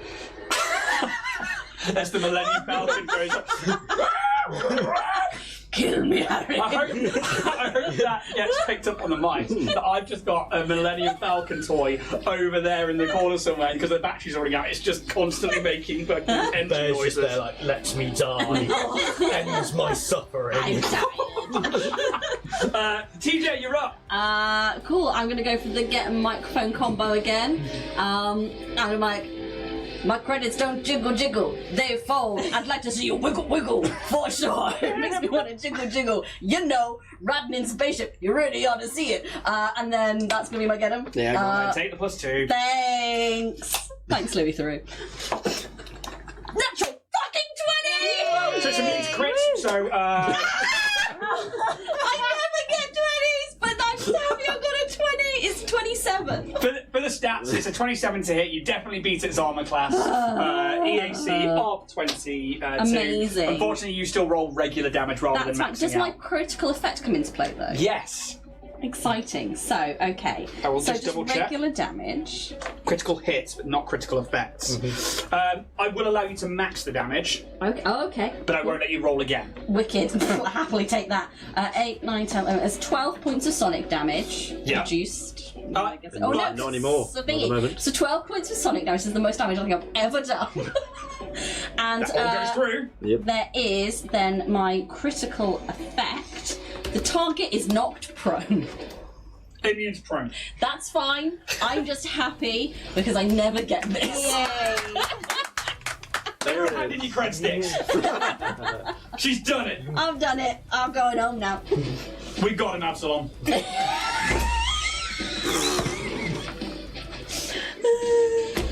Amazing. Anyone else from TJ? No, I think TJ's just stunned about his own veracity, and he's like, "Do I have a career in rap in my future?" So I think what we see is this bat hit comes in and shatters the armor in that place, forcing this wave across the ooze, which forces apart these areas that expose the ooze itself. You still see that flashing, undulating red energy inside. You then give it the old Louis through, and you just watch as it's of energy fires in, and as it's on the counter ripple is when it hits, and it just causes this phonics effect to happen, where these spikes of energy start to almost like ferrofluid starts to show through it. It looks hurt. I will tell you that much. As we move to Kaz at the top of the round now. Alrighty. I think probably just been doing what I've been doing. It's the best thing I can do. Give it a kiss. Get in it. Just Get in it. get in its guts. Get in. Get deep inside it, Cass. You see like a burning skull and this like gem-like rock eye on the inside, just like of this dead being. I'm going for another full attack. Join us. Sword. Kaz Sword. trips and falls over. +2. Remember, you have your hero point. What? Your hero point too. I do. Forget about them because I'm wearing it now. Hero point in from Le Kaz Umbra. Gaze. Le Kaz. It's not bad, is It's a it? little better. Might hit. Yes, they got 24. KAC? Correct. Yeah, it hits anyway. Don't know why I'm asking. 22 EAC. Fucking lower. That's the cocker. What's he like, eh? God. This guy. Fucking gay. Fucking gay. 27 points of slashing damage, please. Ah! I have 20 And then for points of my- slashing damage, please, Carol. Second attack. It's the same again, 24 to hit. I'm going to do some fucking maths, mate. Wait. I'm not waiting for no one. I'm on a maths. That's another 27 points. That's 54 if you want to know in total. Okay. How'd you kill this creature? I think Yeah. you mentioned the eye, sort of like. And like, especially in this moment where like, it's opened up by this android, Yeah. the sonic blast hits it and starts to make the gel and the ooze become this like phonic spikes, and it's like very exposed. You see this skull go past, like vibrating and falling apart in this like fiery acid. Yeah, I think that with the first strike, I like struck away some of the plates and like moved it to one side. I used that opportunity just to sort of dive right into the sword, right into the eye.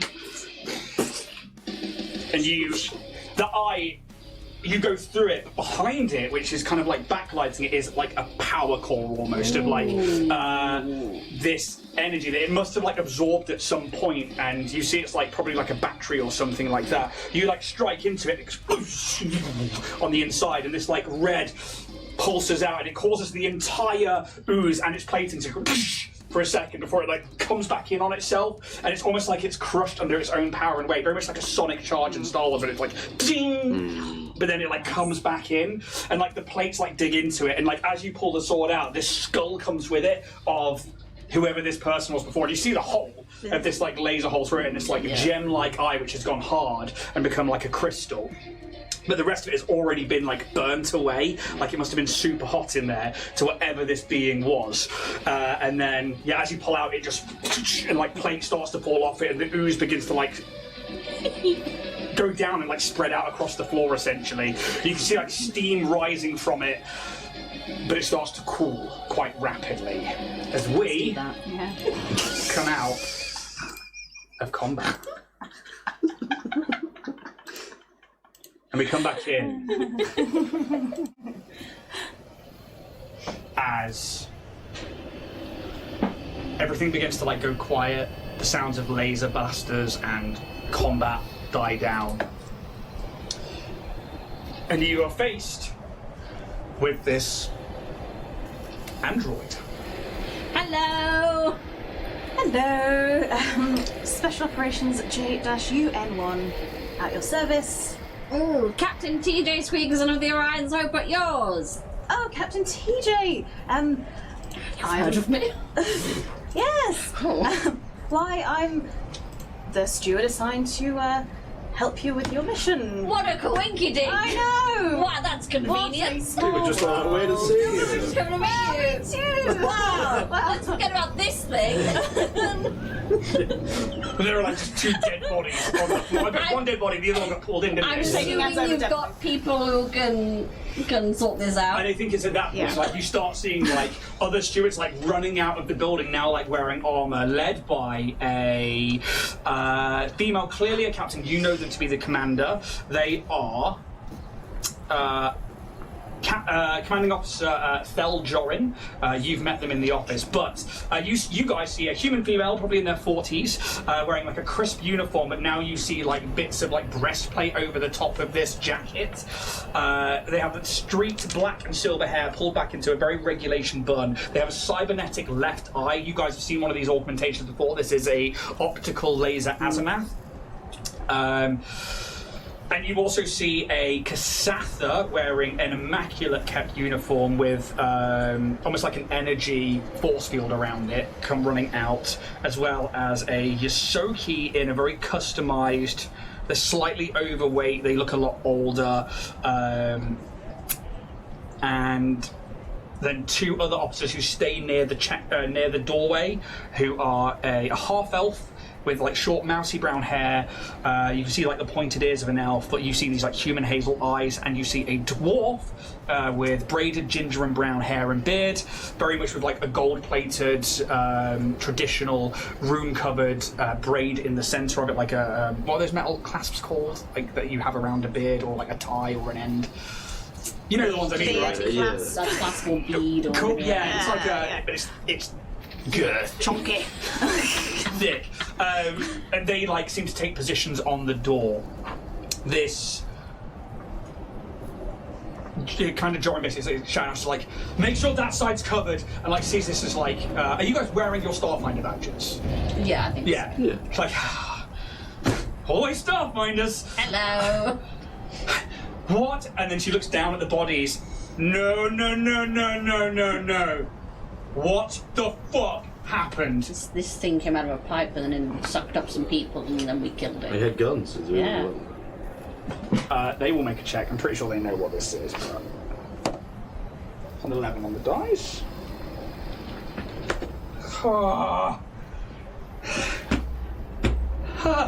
Okay. You good, bro? Yeah. We've never met one of these before. These are the Dothesian delegates. Oh, Yes. that sounds important. Oh, we're not talking about the slime. I presume it's the... I would assume it's not Yes. the slime. I don't think this person would be so upset about the slime. Oh, fair enough. Okay. And like, there's like gears turning in her head, and she is just like, Hey, look, we tried our best, man. Candy cigarette to take the edge off. she will actually take one, and just choose on it. Okay. Was there any chance of saving these delegates? Absolutely fucking not. I can assure you they know. And like looks up. Okay, that's very unfortunate. So, Is this the only battle that it was? It's like... that you know of. Yeah. You can give me perception checks, like listen out, It's see not if there's like any more. Somewhere else there's other slime going around. That'd be 31. You don't hear the sounds of combat anywhere else. You don't hear screaming. You like see people like down the thoroughfare, like looking out of like intersections and like from buildings who are clearly like anybody in the built-up area is going to try and be nosy.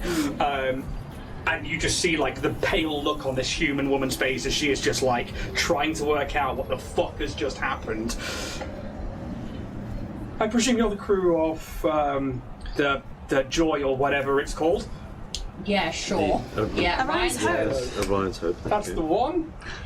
do you need us to do anything? We have footage, right? We do have footage. I've got footage. I can provide. Let's go inside. Cool. And she's just I like, forgot about that. Xylor, I need you to secure the bodies and bring them in, please. Don't let the public see them. Use the custody entrance. Oh. She's just like, Oh dear. if you could all come with me, J-UN1, if you could also follow along if you are their liaison. And just like Yes. moves towards this entrance over here, near the front of this thoroughfare, essentially. And you see there is like a large steward's badge above this, and it's a very unseeming door, whereas like Bastion in Absalom for you guys was this grandiose building made of stone which isn't like natural to the space station, and it's like talking like it being on Galarian pre-Gap and now on Absalom. It's very like decorated and like massive. This is like an office building in the middle of a street and is very low-key. There is just the steward's emblem, this shield with 3 stars on it that's missing like the top right has like a semicircle cut out of it, and these 2 wings that come out of the base of the star shield. You know this to be the steward's symbol, and you know this must be the Skydock Bureau. She leads you past the two guards, this half-elf and this dwarf, and you go into this first corridor. Now, you've been here before and you have clearance to walk through, but you see these two holographic barriers that shimmer in the hall. They're currently flashing red, and they're usually manned, and when you saw them, J-UN1, they were manned by the two that are on the door now. But essentially, this is... Visitors are like politely but firmly screened before passing inside. Not necessarily to like de-weapon them or anything like that, but just to make sure there's nothing like hidden bombs or, you know, people are armed in the galaxy. It's just, you know, you don't necessarily take heavy explosives into what is essentially the police station. As you move into the reception atrium, you see like quite a few people in there, like maybe like 6 or 7 people in this small... And again, it's trying to compare it to Bastion, where it's like really big and you were taken through by Jackdaw. Here it's a reception office where there is, it was built with discipline in mind, with like limited resources and space. And again, whereas in Bastion on Avstom there are these like grandiose banners and heraldry of the stewards hanging from the ceiling or being projected across walls, this bureau is a lot more practical. And although there's like the occasional steward shield on the wall or door, there is a lack of heraldry here. This room is like compact and lined with brushed steel benches and info terminals, and you can see like a single receptionist officer like coming back to their desk and sitting down behind a modular desk, which is then behind like a plaster screen wall. You see like several data pads blinking for attention, and like next to that is a single closed metal door, again adorned with the steward's badge. You see like some Yosoki, some humans, maybe an orc, all kind of like sat in the far corners, like looking like they're just sitting back down, and maybe this Shirin, as you see this steward official sitting back down behind the desk, has probably brought them back into this room from further inside where it's a bit safer. Jorin walks through and it's just like, Kite, these 4 are with me. Yes, Commander. The Shirin, this bug-like race. And I think for you, if you've not seen the Shirin before, Siobhan, they are essentially these giant humanoid bugs. This one has like orange and yellow highlighted like carapace with these large bulbous compound eyes. And they're like a bright green. And this voice, you would have seen them before, but above table. Yes, Commander. And you hear this all in your heads rather than it coming out of their mouth. They press a button and the door next to them. Tss, I trust everything outside is under control or else you wouldn't be back in here. Yes, Kite, everything's fine. Just the others are keeping a perimeter outside. We've got a situation. And she like turns around else. There's going to be a bit of a wait. We have a situation. If it's nothing packed threatening, please come back tomorrow. To the other people inside this area, and you see like a perturbed orc's like steps up and like walks outside. Scam down 50 credits for some candy floss. But you probably see Yosoki, empty candy floss stick. And then you get the impression that like the people who come in here are probably a mixture of like, well, some look more official than others. So some look like possibly like local dock officials reporting incidents, some are starship captains filing complaints, a handful of like nervous-looking civilians with like grievances. And it's a case of like they come here and the stewards will go, yes, that's to do with us and that's our jurisdiction with the pact. No, go speak to station security. And it's kind of like this, they are a police force, but they have a certain job to do. And it's kind of picking out which ones are which. But it is still a first point of call. You guys are led through this office and into the operations hub. Again, you've been in here and were called out from here when everything kicked off. This is the heart of the office. And unlike going through the thousands of rooms and all the different patrols and everything back on Absalom Station, again, you're just in the office all of a sudden. This is a circular chamber with wall-mounted holodisplays that track incoming ships, flight cargo and security alerts. Maps of Skydock and nearby space routes flicker constantly. Also, the holomap of the planet and beacons and devices detect ships coming and going all over the planet, something you guys have seen, but from a different point of view. And again, there's a lot less people in here, as the individuals that probably went out on their like morning patrols have already gone. But there are a few others in like non-armoured attire who look a little like they were ready to act but not kitted out for combat. Commander Jorin moves through this room and probably calls out to one of them and is just like, Kise, make sure nobody bothers me for a second. I need to deal with this situation. Zori's going to be coming in through custody with some bodies. Please don't let anybody see them unless they are stewards. Could you put me a message through to the Darthesians and let them know that their delegates have been assassinated. Delegated. She's struggling for the word. Temporarily withheld. That they are dead. It's not temporary. It's Well. permanently. No, they're dead. Disposed. Yeah. And then moves into across this office there are like several areas. Some of them are like doors that lead off to other rooms, but one of the main things that you notice is a particular office that's raised up and has these glass walls. You would imagine it's not unlike Historia 7's office in the data files, but it's not as high and as grandiose as that. Again, it's just been raised up in whatever space they have here. They move you into the room and sits down behind their desk, unclasping like a piece of their armor and like pressing a few buttons, and you hear like pipes coming apart as they start to take off like the breastplate and some of the additionals, putting down a pretty gnarly looking pistol onto the table. So, I am Commander Jorin Hello. of Skydock Bureau. Lovely to meet you. Hi. And you. Why is everyone giving that reaction? It's not just for you, that's They why. think they're having a bad day. Yes. A little. Now, obviously, you're not supposed to be staying here. However, there is now paperwork to fill out. As we have some dead delegates. Can I get that footage, Yeah, please? sure At least thing. you are useful.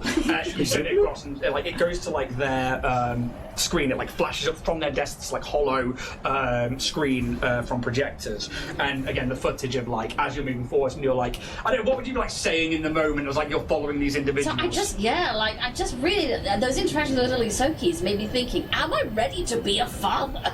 And like at that point, it's when you like, and, like the camera like comes back around and like looks forward. We see these like Darthesians who are just like, I don't know. And then like this ooze just like snaps down from the ceiling and just starts like letting off. Okay. Real quick. They're a pest. Those things. And some. How often do they appear on this station?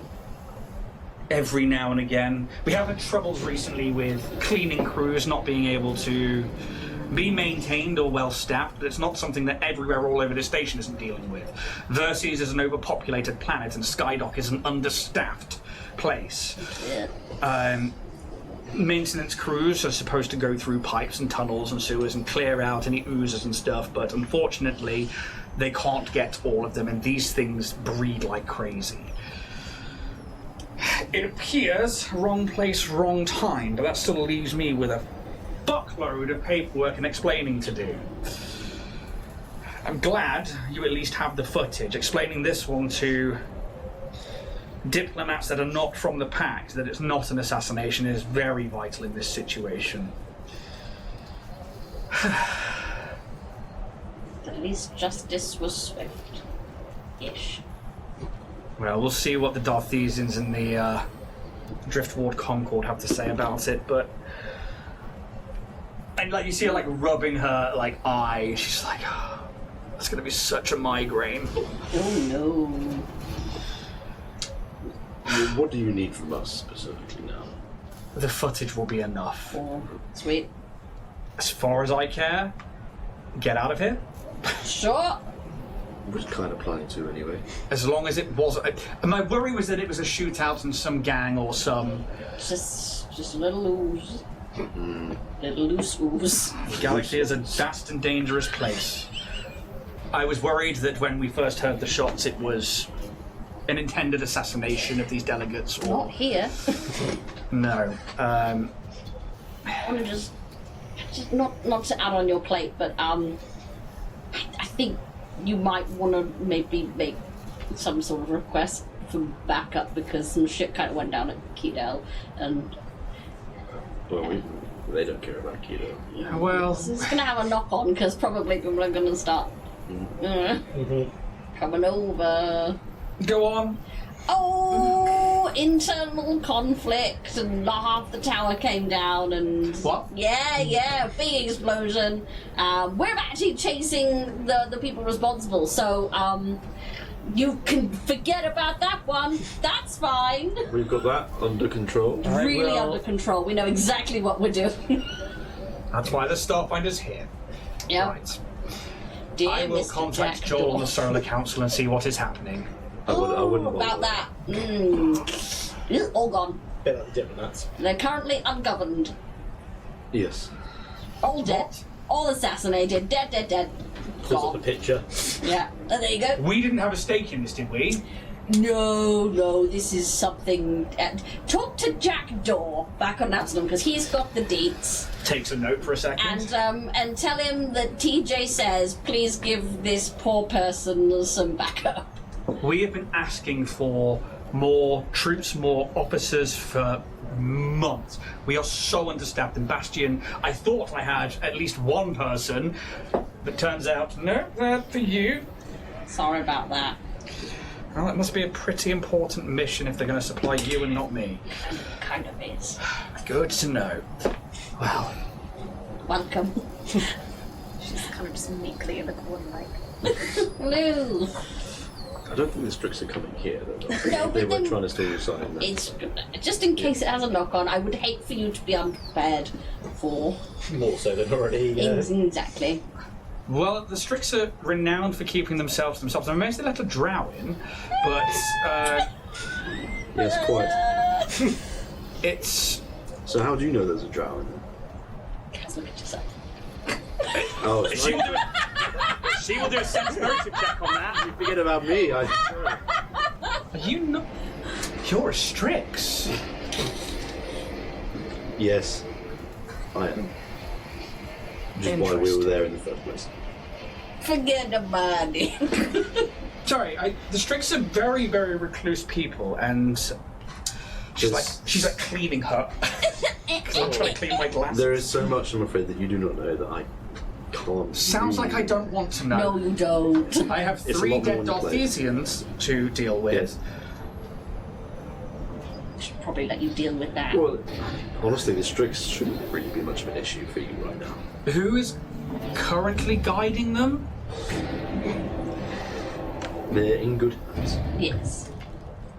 Good The to pe- know. the People's As elusive as the Collective Strix of always Keto. are. And you sure you want to go with them, J Dash? Is there a better name to call you than J Dash UN1? Junie? Juniper. But Okay.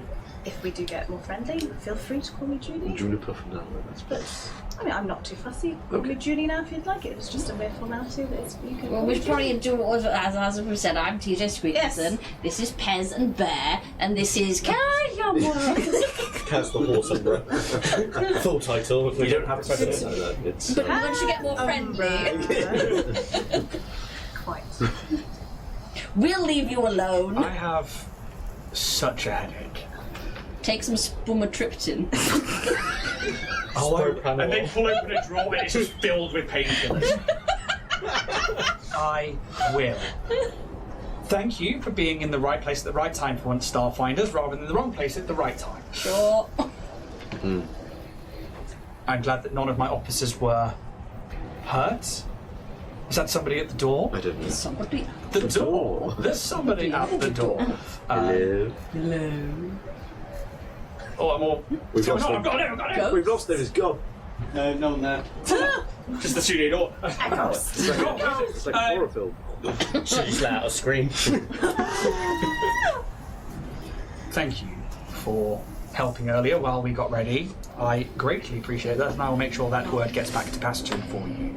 Thank you very much. Whatever your mission is from Keydel to wherever you're going, I don't want to know. Please, don't bother me again. Okay. We can do that just fine. Absolutely. To-do list. Tick. Success.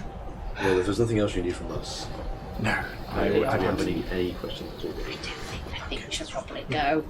Right. Oh, no. We're gonna go. Bye-bye. See you later. Thank you Good very day to you, much. Joran. Orion's hope. She remembered. She did win. Off As we you guys, go.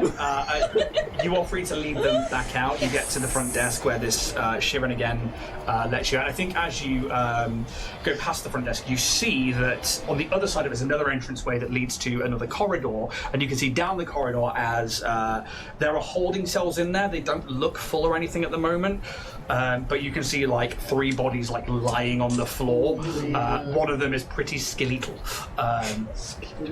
Another one pretty mangled, and the other one just looks like it's been slammed into a ground. A ground. A ground. Singular ground. A ground. Always an interesting day here at Skydock. I bid you farewell, Starfinders and fellow steward. Bye.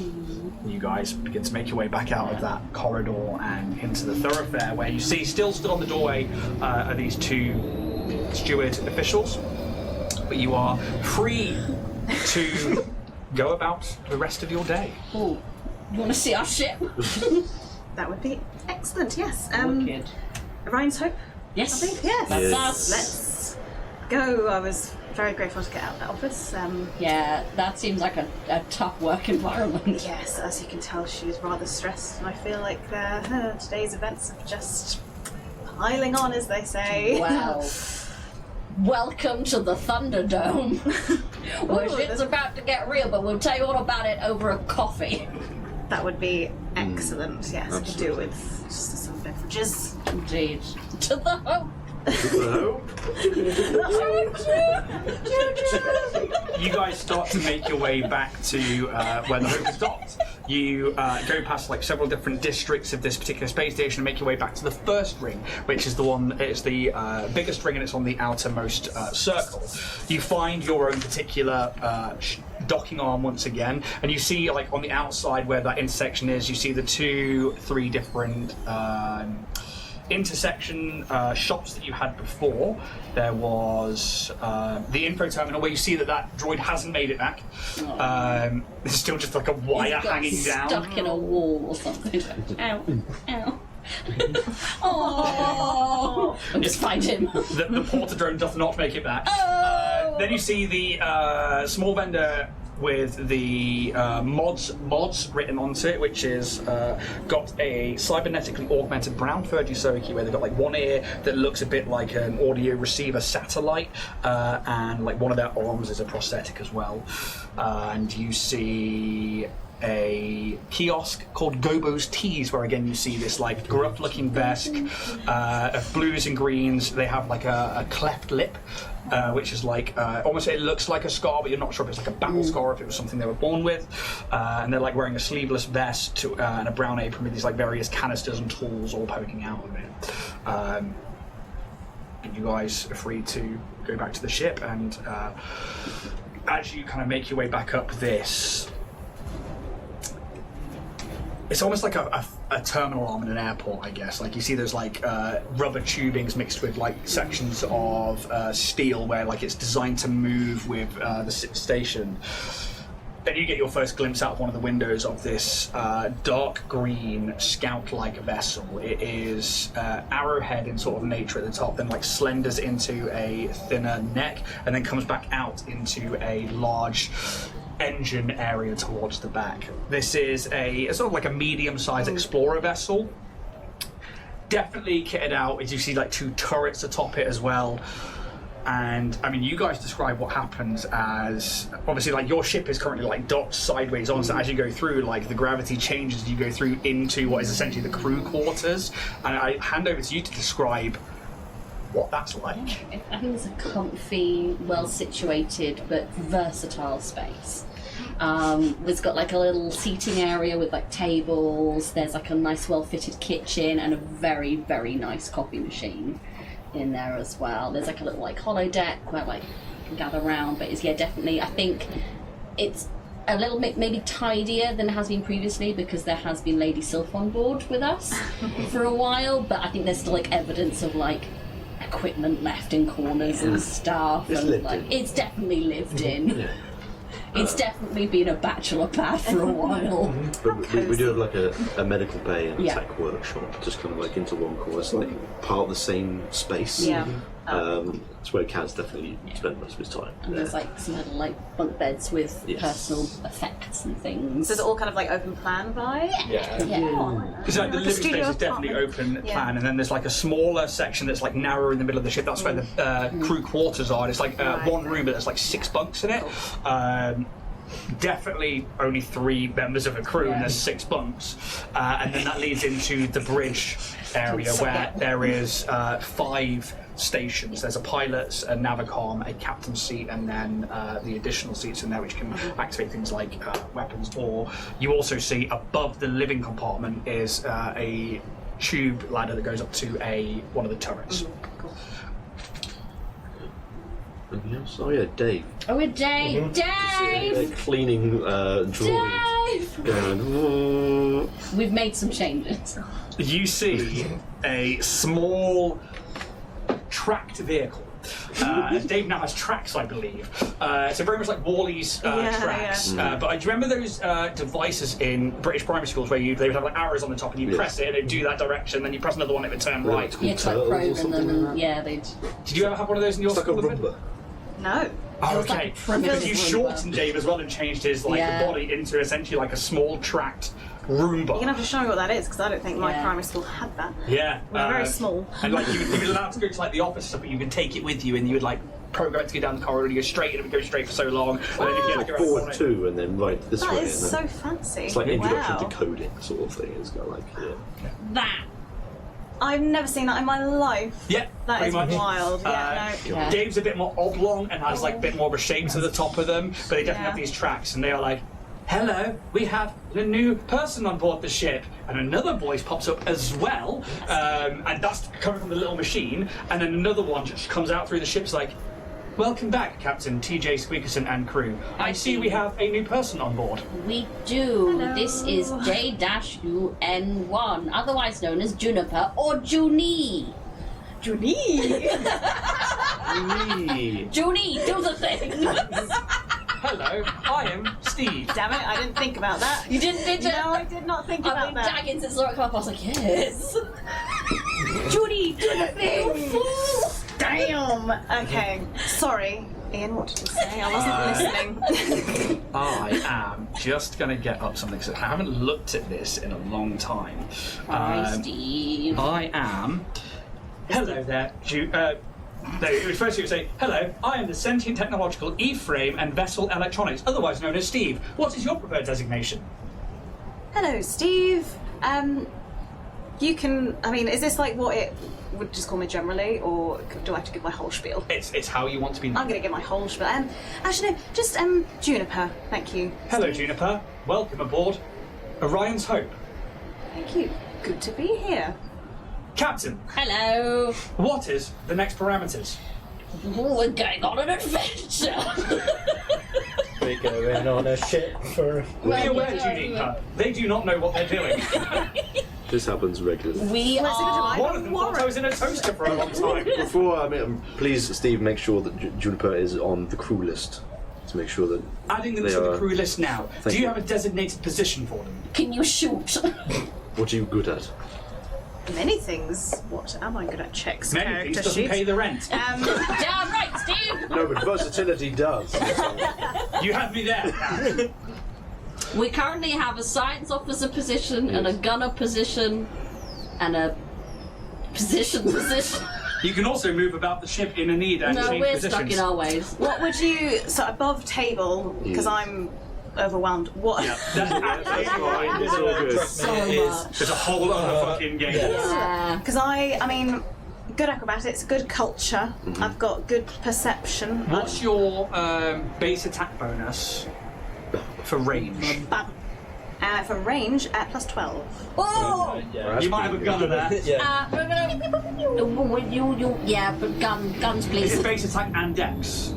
Yeah, I think. What's your dex modifier on top of that? +3. +3, yeah. So that's 15. Yeah, let's, you might be a gunner. I Yeah, can shoot guns. that's great. We'll give you the gunnery position for now. Realistically, the gunnery. mechanics of Starfinder, when you get to Starship Combat, play the meta. Just fucking do what you best at. And I think as we see like you guys like milling around the ship, and we see you guys all like beginning to like maybe start some upgrades or Coordinates, that's what we need. Yes, we have coordinates. Steve, we've got coordinates. so you do. Would you like me to program them into the Navi computer? Please do and tell Yes. us where it is. Yeah, before we head off anyway. I've already put it into my data pad to kind of course correct sort of thing, so it's just a case of. Cool. Well, I mean, you can make me a Starter pairs. computers check. 29. Jack. 29. Steve comes up straight away and is like, try access. I will begin setting a course immediately. Then you're like, okay, you've got to start looking at it.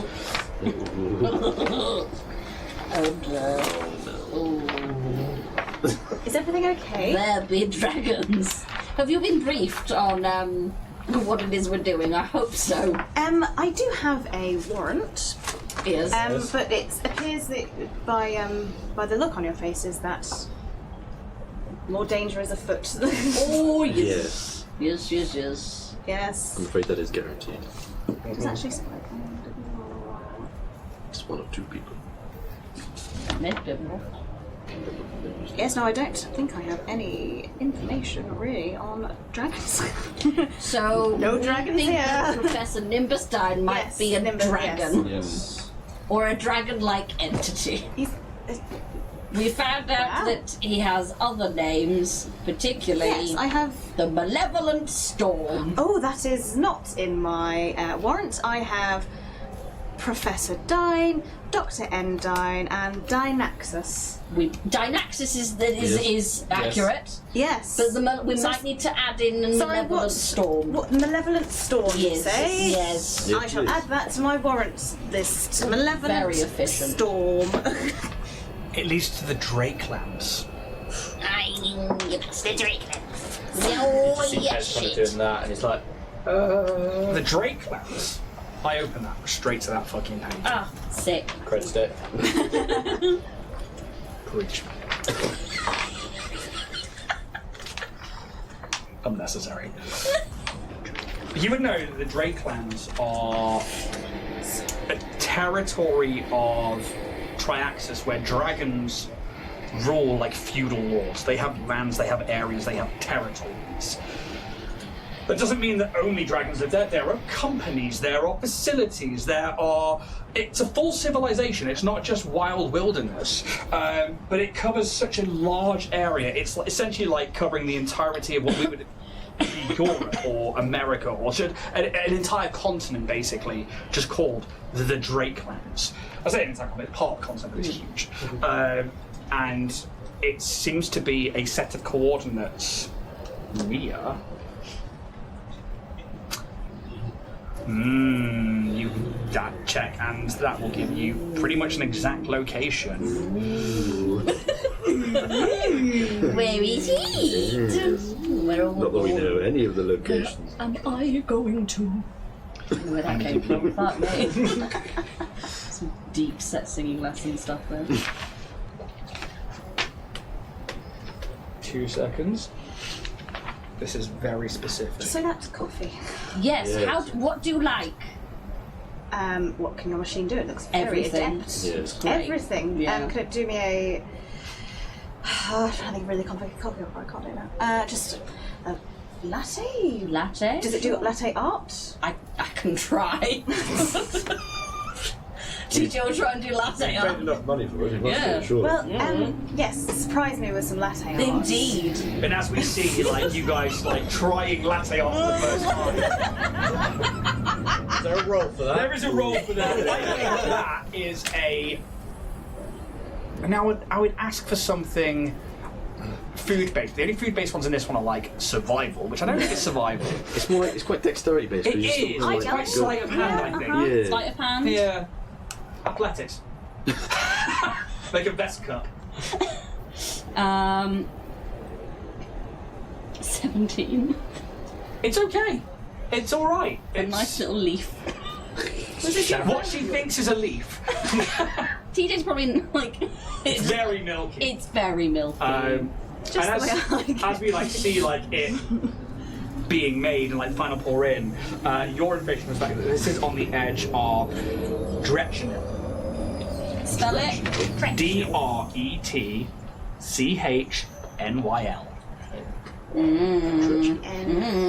Directional sounds like a lovely place. Good holidays. It is on the northeastern areas of the Drake clans near Blacktooth River.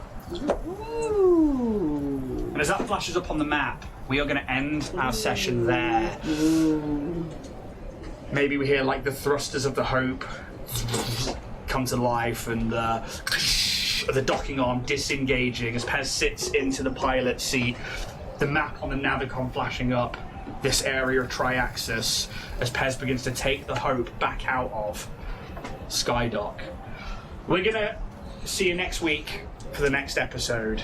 Stick around if you're on Twitch for the Drift Debrief. If you're not, check it out on YouTube, on our YouTube members. Otherwise, thank you so very much. May the dice gods be ever in your favour. Take it easy, guys. Bye. See you later. Bye.